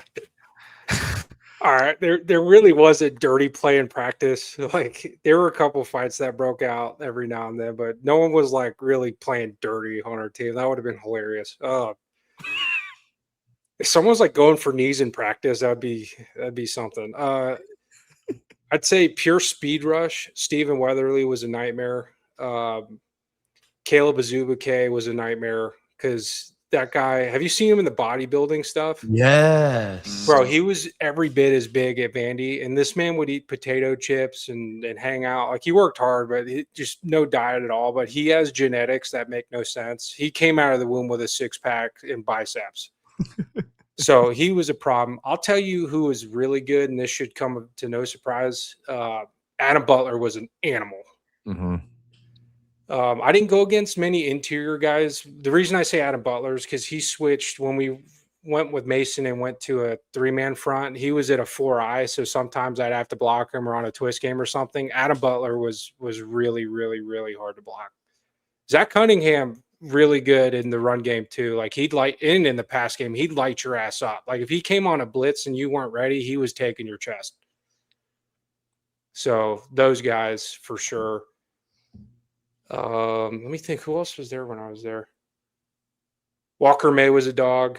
Kyle Westman had some good reps. Interior guys, I'm telling you, like I said, the guy who should have made it, Vince Taylor, when he wanted to go 100%, not a damn soul on the offensive line's blocking this man. So that's my list. Next up from Vandy Fan 95, thinking it might be time for TDR to have a slogan, throwing down some suggestions, but open to more, of course, thoughts. Number 1, who's got it better than us? Number 2, we believe in conversion therapy. Number 3. No, we do not. No, we do not. Number 3, Jack to the Pits. Number 4, thanks, Robbie. Number 5, smashes Stackhouse bobblehead. Ooh. 4 of the 5 of these are really good. There's one really bad one. It got Blake, apparently. 5 out of 5. I don't know. Oh, my God. Trevor, it's 4th down and half a yard, and they're like, you got to say, I believe in conversion therapy, and it's to beat Tennessee are you going to believe in a little bit of conversion therapy? And you can say, I meant it as converting this fourth down.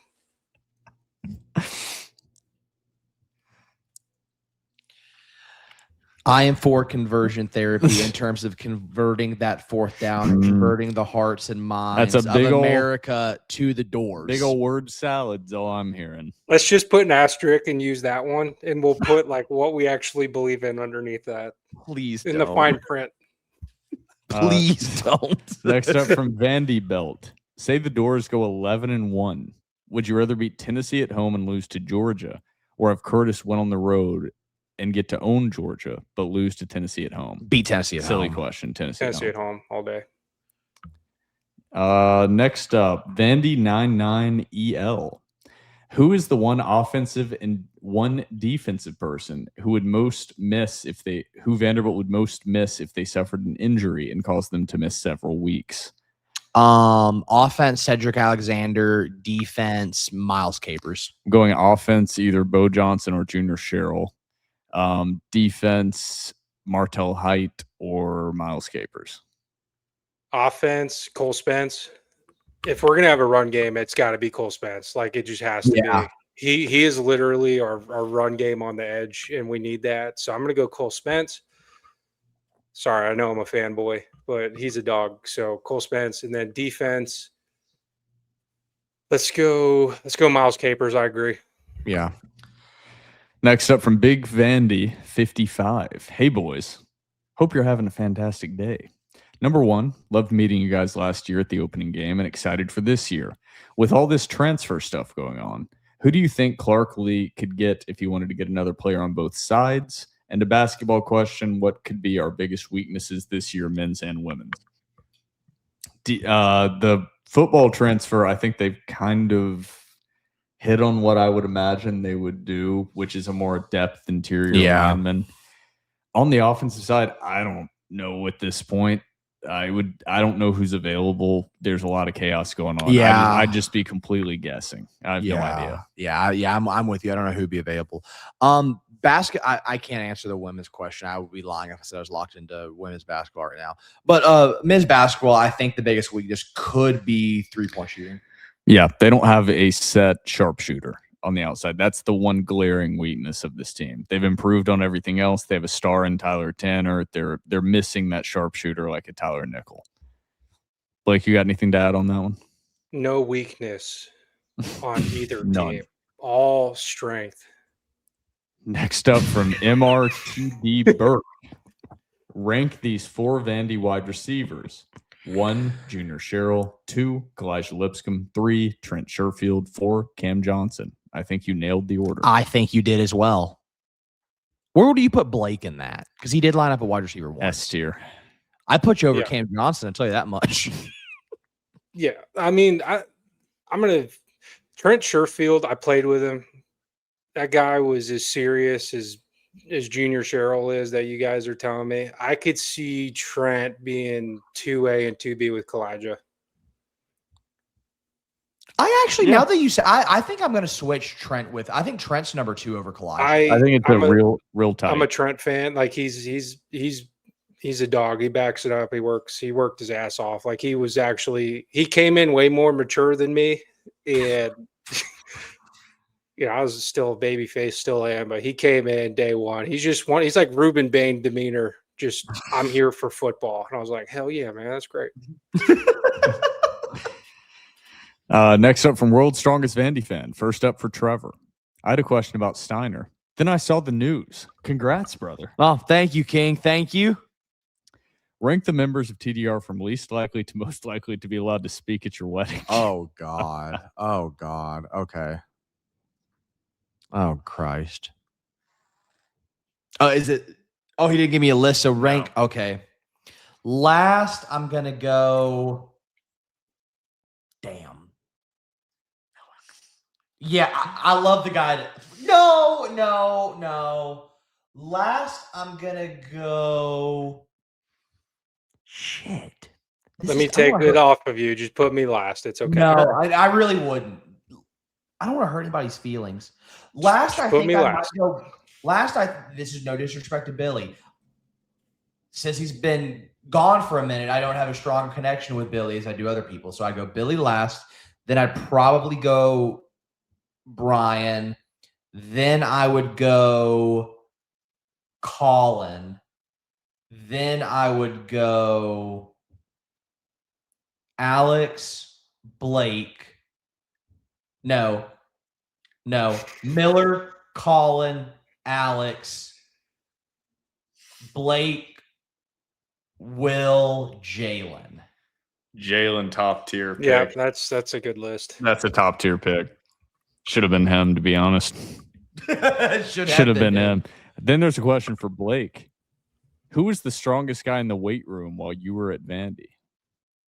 Vince Taylor. Vince Taylor getting brought up a lot on this episode 381. I'm serious, bro. He'd put 4 or 5 plates on a bench press, and he had the deepest Mississippi voice in the world. And this man would just laugh. Like, he'd be like, ha ha. And he'd just do it for reps. And I'm sitting there like, what am I doing wrong? Why can't I do this? And he's just laughing. He'd squat a house. The bar was bending on his back, and he was just having a good time. Like, it was fun. He loved it. And then for me, will I see you at the Tennessee Tech home opener Saturday? No, you will not. Wings up. Go Eagles. Love the new stadium reno they've done. Next up from Dore for Blake again. During the years you were at Vandy, which basketball players would have been the best football players? Some that come to mind: James Siakam, Dejon Parker, Wade Baldwin, Kyle Fuller, Jeff Roberson. Thanks, Blake. Signed, Dore. Siakam's a great pick. Siakam's a really good pick. You know what? Didn't a couple episodes back someone say we should get really tall people to play defensive line? There was a suggestion, and it was related to field goal kicking. Having somebody really tall be in the middle of the line. I'm going Jay Hendo, the extendo. Josh Henderson. Josh Henderson. Bro, you saw what he did at that half or full court shot against Florida. Imagine that on a football field. Bro, he'd be a nightmare for field goal kickers. Could you imagine Josh Henderson just standing straight up? Jumping too. Hendo the extendo stuck in my brain. Hendo the extendo. And I'm also just staring at a question asked at 2:10 a.m. by the next user. I fucking love that. Anchor my balls.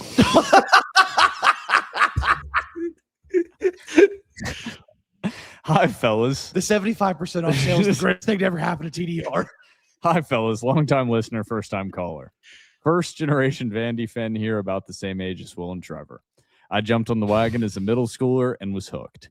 I was a broke 13-year-old at the time, and I had a mutual connection to someone on the coaching staff and somehow scammed my way into being hosted as a recruit on multiple Saturday football game days in the Franklin era.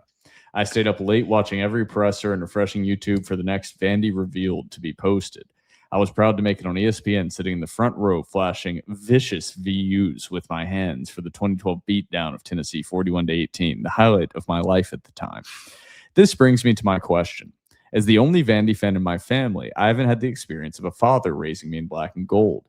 I now have a 3-year-old daughter and another child marinating in utero. What the hell are the best practices for raising my kids right and making sure they don't grow up to be a stain on my bloodline? What were the biggest things that your dads did for you to make sure you didn't grow up to be defective offspring? Sincerely, Anchor My Balls. Well, first off, Anchor My Balls. Congrats on the sex. Yes, congratulations, Anchor My Balls. I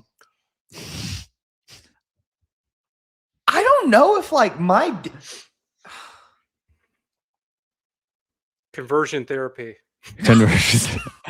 I will say that the number one thing you got to do. No. He said he has a 3-year-old. Door jam. Bring him to Door Jam. Door Jam's number a one. good one. Yeah. Door Jam is can't miss. I think also just to their at that age too, where they can't dress themselves, just dress them up in Vanderbilt stuff against their will. Yes. And they'll be like, "Oh, I've just been this all my life." I think also the number one thing is just being a good dad. I like hanging out with my dad. I like watching football with my dad. So I like being a Vandy fan with my dad. Exactly. I think so Trevor Trevor, Are you saying only be emotionally available during football games so your kids have to watch to be with their dad? That's a really good strategy, actually. And yes, part Well, of my I will recommendation. say my dad was emotionally available even outside of the sporting season. But the first time I remember seeing my dad cry, I've said this before, the first time I ever remember seeing my dad cry was when Vanderbilt beat Tennessee in 2005. And I had no idea why my dad was crying. But I vividly remember being like, why is my father crying? And now I cry at football games. Next up, from a non-841-443. We got to get you a username, brother. If Jared Curtis wins the quarterback battle, does that mean he's ready to play in the SEC? No, the raw talent and ability is there. But since it's such a steep learning curve, do you think he's ready to play at this level? That's a good question. And I think we will find out week 4.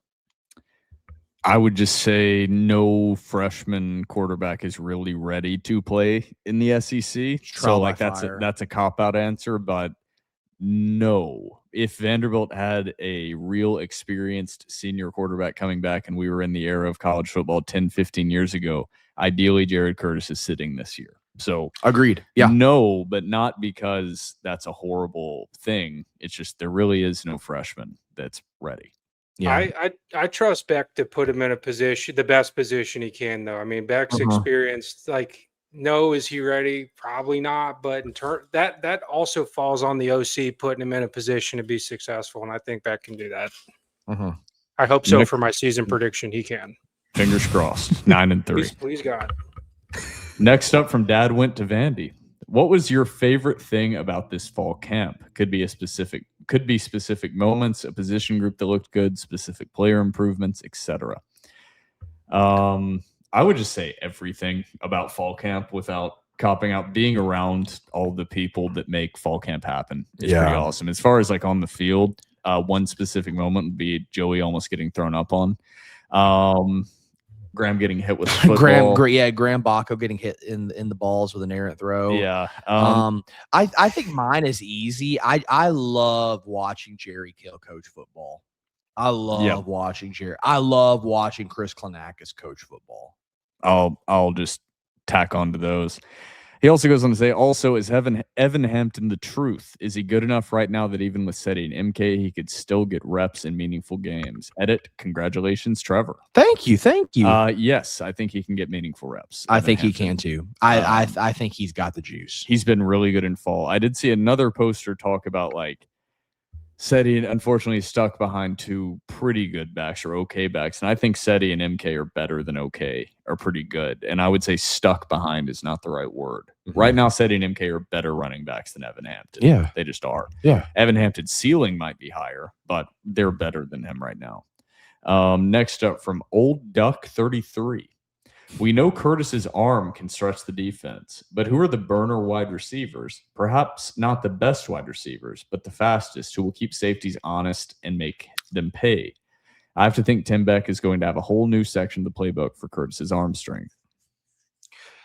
I don't think people realize how fast Junior Sherrill is, because I think people forget that Junior Sherrill had like a hamstring issue all of last year. And now that you have Junior Sherrill at full health, I think he can take the top off of defense. Not like the way Trey Richardson could. Like, I think Caleb Barnett could if you let him go, but then again, you get the size issue. Tristan Brown's pretty speedy as well. You don't have anybody on this team that has Trey Richardson's speed, but you got guys that I think Junior could take the top off. Yeah, nobody's replacing the speed you lost in Trey Richardson. The quick answer is there are guys that have burners. Junior Sherrill's the number 1 guy on that list. Caleb Barnett's the fastest, but he's also like 5'5". Yeah. Junior Sherrill can stretch the defense, but no, they don't have anybody that replaces what they lost in Trey Richardson last year. I like what I've seen from Chicory Thomas. He is not Trey Richardson. I like Trey. I really like Tristan Brown. I think Cole Adams can be a playmaker. Neither of them are Trey Richardson. So they have some limitations in the wide receiver room. Yeah, I'm selling my Cole Adams stock. Vandy Fan 95. Congrats on the engagement, Hack Squad. Thank you, Vandy Fan 95. Have to skip a couple here. Somebody asked about Ben got Dak lining up in red zone sets. Ooh, those legs are a little skinny. Next up, from Zach Attack 0055. Congrats on the engagement, Trevor. Thank you. My question. Let's say the only possible date for your wedding was the day of the college football playoff championship. So you and future Mrs. Hack Squad are left with no choice but to get married on that date. The day rolls around and it turns out Vanderbilt is in the Natty.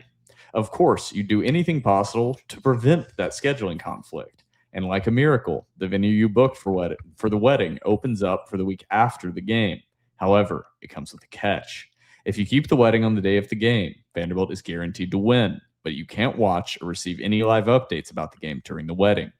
If you move the wedding, you and her get to go to the game, free tickets, but Vanderbilt has a 25% chance of losing. What would you do? Oh my God. Trevor, this is an easy answer. I know, dude. Come on. I get married and let the Doors win. Knowing you, Trevor, if you could say a guaranteed Vanderbilt victory, there's a lot of things I would do for I'm not fucking around. Like, I would cut off limbs for a national title. If that caveat, you're telling me I have to go around the rest of my life armless for a national title, I would do it. If you told Trevor right now that there was just a 25% chance that in your life you would see a national title championship, I guarantee he would climb out off our balcony and do a full-fledged swan dive to guarantee that. Onto I-40. Right, and you would probably live from that. You would injure yourself terribly, but it would be worth it. I would live in a wheelchair for the rest of my life. But if that gave me any sort of hope. The caveat here, removing the 100% guarantee of victory and all that. Let's say you were offered free tickets to the game, and you could also move the wedding without consequence. It's open next weekend, but that does screw up all the planning of everything else. We're moving it. You're moving it. Oh, I think people also don't realize my girlfriend, even before fiance, There we go. my fiance. I'm so sorry, babe. I know you're listening. Even before we met, she grew up like a diehard Vanderbilt fan. And fun fact, how we first met was she listened to Dore Report even before I joined. So this is how this started. So she would also be like, we're moving the fucking wedding. Okay. That was a great question, though. Next up, 66 Mom. Could it be? Blake, as someone who knows you pretty well and went to and watched every single game you played in, other than beating Tennessee at Tennessee, what was the very best win for you personally during your career? And also, take out the beating Florida at Florida. That one still hurts a little bit. So, Blake, what was your favorite victory of your career? My favorite victory of my career would be, and it was on like the SEC lowest scoring games ever, when we beat Missouri my senior year. That was my favorite game. I had a bad game against Georgia that year. So Justin School came in and he started, and I lost my job, which kind of sucked. But shout out him, he's great. But I ended up getting my spot back and starting that one. And fun fact, like the whole week, I pulled a muscle in my back. So my back, I could barely get in my stance before the game. And I had a couple leftover things for my knee surgery. So I took some. So statute of limitations passed, but I'm sitting in the No, I'm sitting in the locker room before the game and I'm like sweating. I'm like, oh, but you know, I went out there, my back felt great. I think that's probably one of the best games I ever played. And after the game, I was like, holy shit. So I threw those things away after the game because I was like, that's when the opioid stuff was, I threw it away because I was like, this can't be something I do. But that was my favorite game. Awesome. Was it your favorite game because of the victory or because of the pills? No, I was like, you know, those like Netflix shows where someone's in the club kind of faded out a little bit and the lights are blurry. I was sitting in my locker, not talking. Everyone's listening to music. I'm just sitting there with my hands on my knees, looking straight forward, like, oh.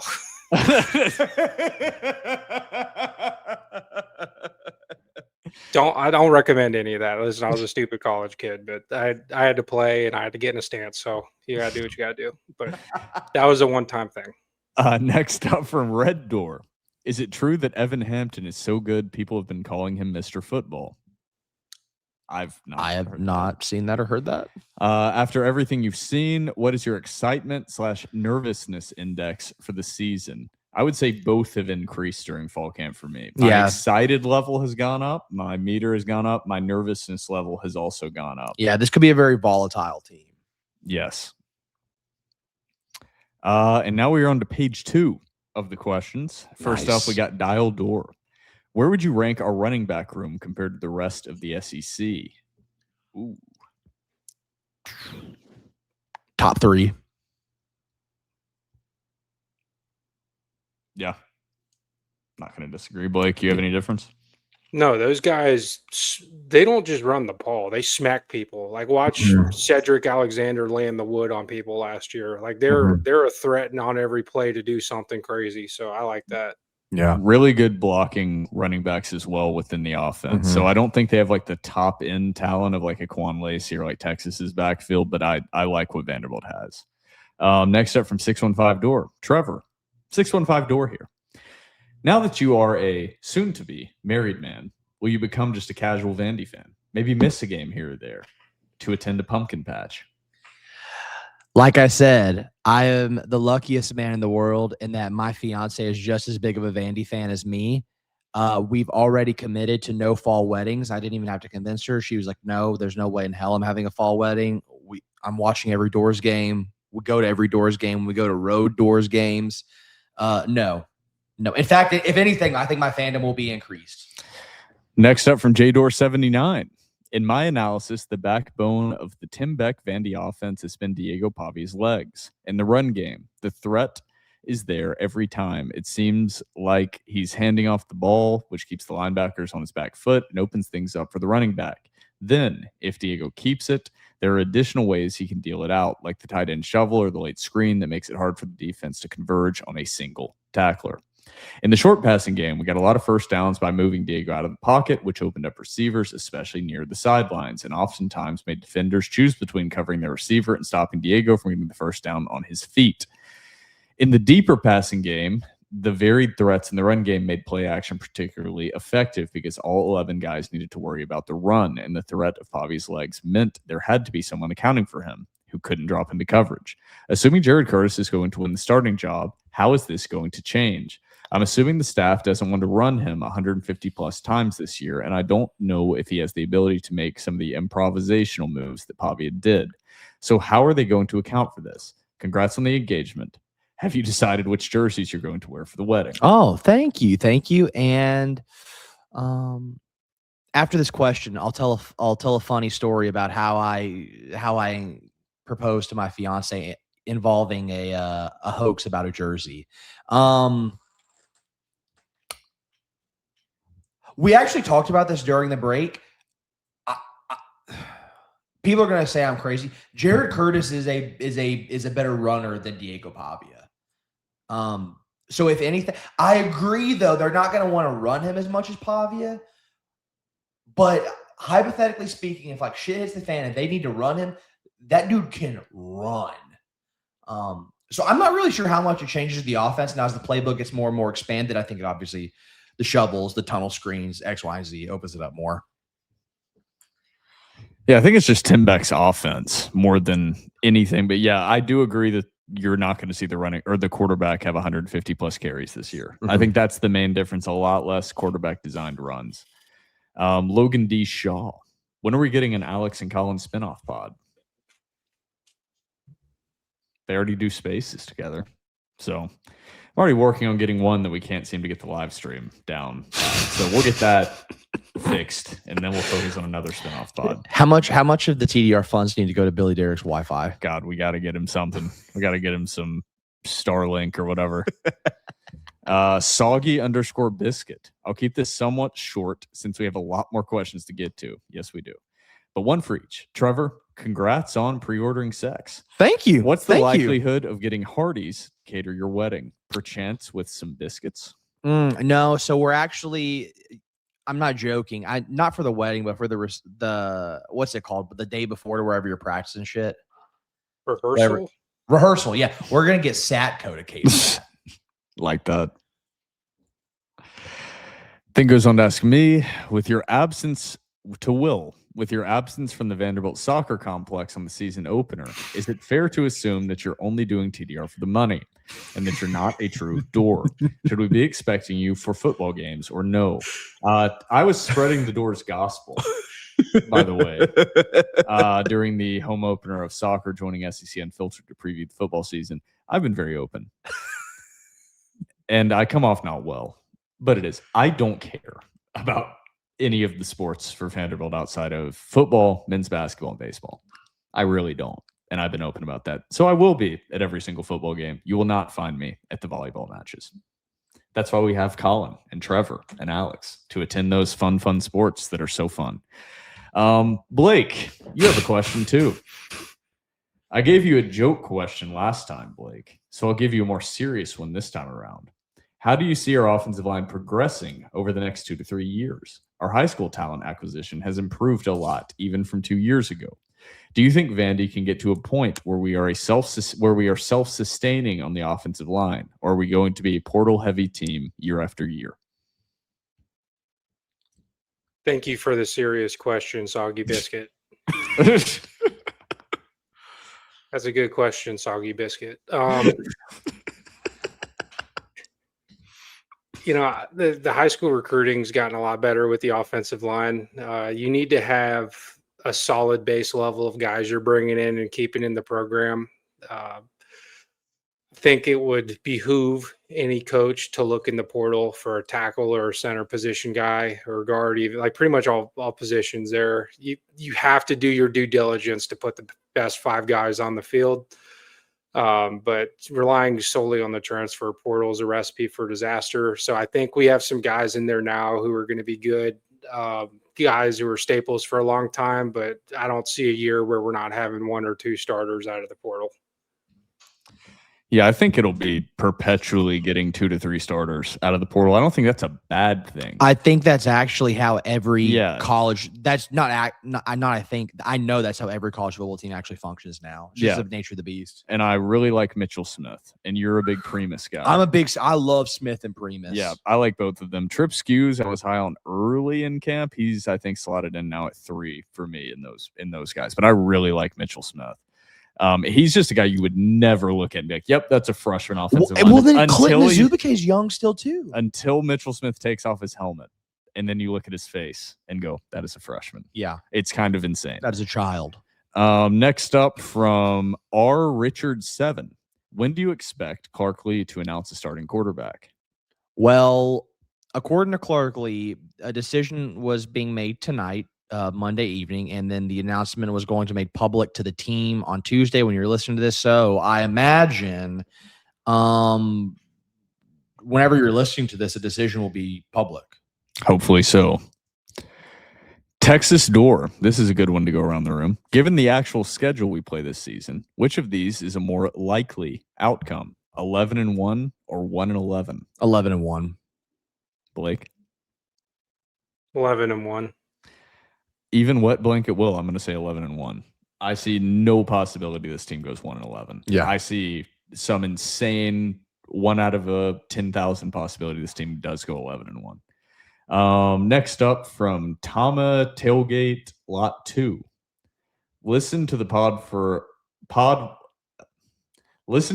while I drive my bus. I get really aggravated when the kids get too loud and I can't hear you talk about how good Jared Curtis looked in the previous practices. Is he driving a school bus listening to TD? Those poor kids, man. The concept of that. Just bob and weave, tailgater boy. Just bob and weave. My question is, do you think this QB battle is more to do with Clark Lee thinking if Jared Curtis starts, it will hurt the culture? Blaze has stuck around and waited his turn, and he probably could have transferred elsewhere and started, versus it actually being a competition.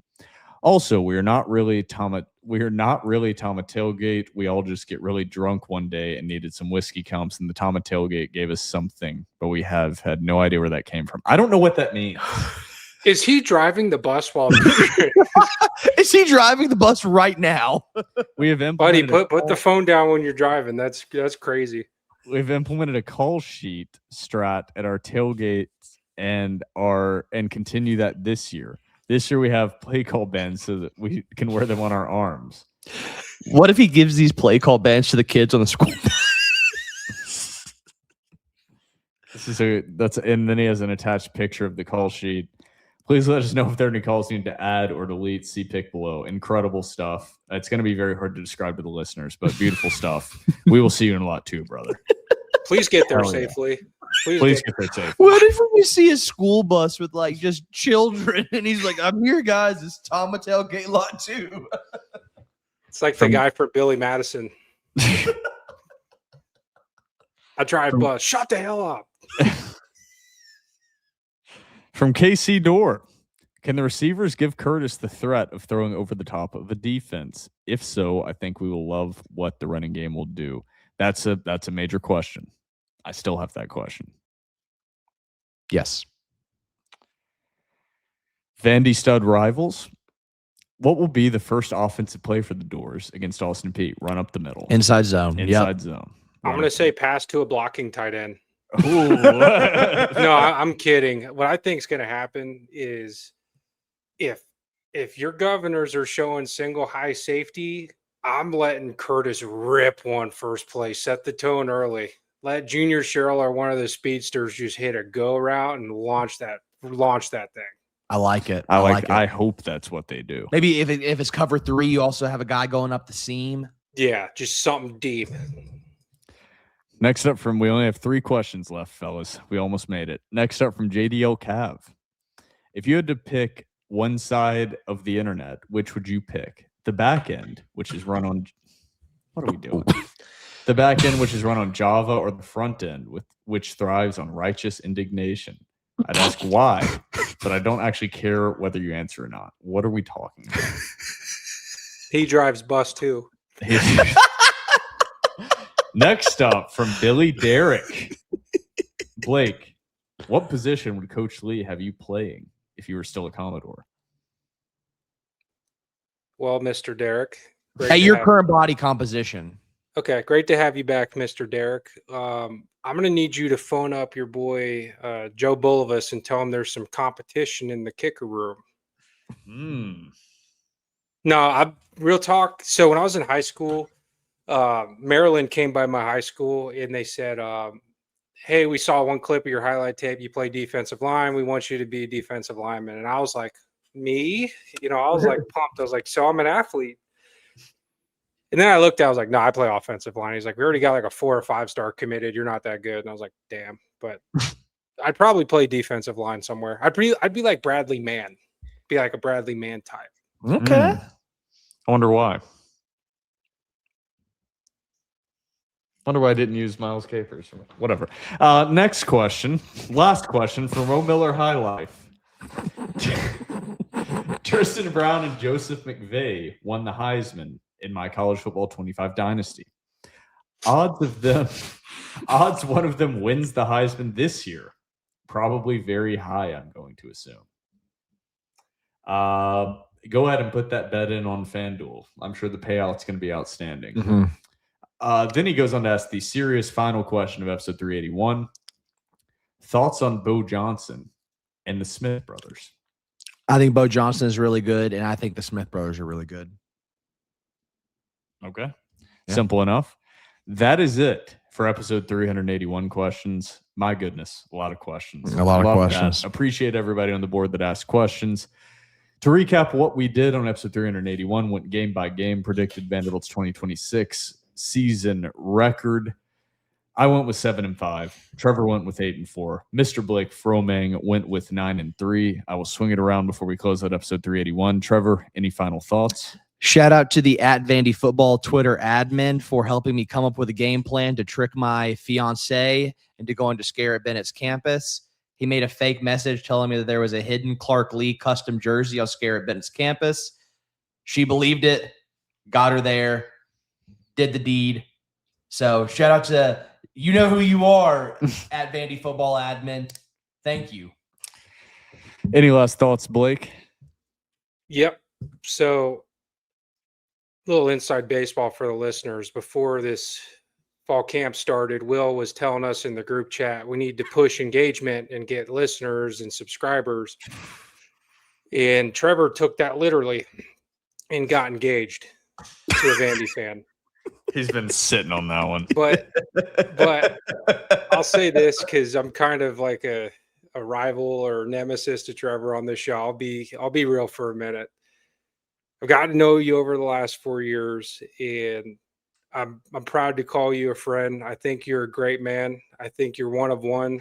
You know, you have not changed at all in a good way, because life has a funny way of making people change to conform to things. You've been yourself, and dude, I'm so happy you're engaged. I think your fiance is getting a great husband, and I don't know if I'm at the point where I'd say I'd let my daughter date you if I had one, but you're not completely out of the conversation. So I'm proud of you, man. That is very kind. Thank you, Blake. That means a lot. That really does. What a beautiful way. Beautiful to episode ending. 381. That's very sweet. That's very kind. Anything I was going to say is going to be worse than what Blake just said, but I'm very happy for you. Thank Trevor. you, guys. Got to know Thank you, guys. Got to know you and your fiance. Yes. That's how I did not name docs there. Yes, I've yes, almost done yes. that like 20 times. And I've It's prevented for it, her own safety. but extremely happy for you. Thank you, Everybody guys. that's Thank listening you, out there is guys. extremely happy for Yes, you. I appreciate all the. We Will, appreciate all the wishes. Will, we got to end gritty. Fuck you, T. Yeah, fuck Tennessee. Fuck Tennessee. For everybody out there, a wholesome and then a traditional way to end episode 381 of the Dore Report. For myself, Will Byram, my co-host Trevor Hewlin, and our very special guest. Now what? 12-time returning special guest, Blake? Is that right? I don't 13? know. Alex Kurbagov's run circles around me, so I'm happy That's to get not it. true. Whatever it That's is. not true. This has been episode 381 of the Dore Report, powered by Donnelly Timmons and Associates.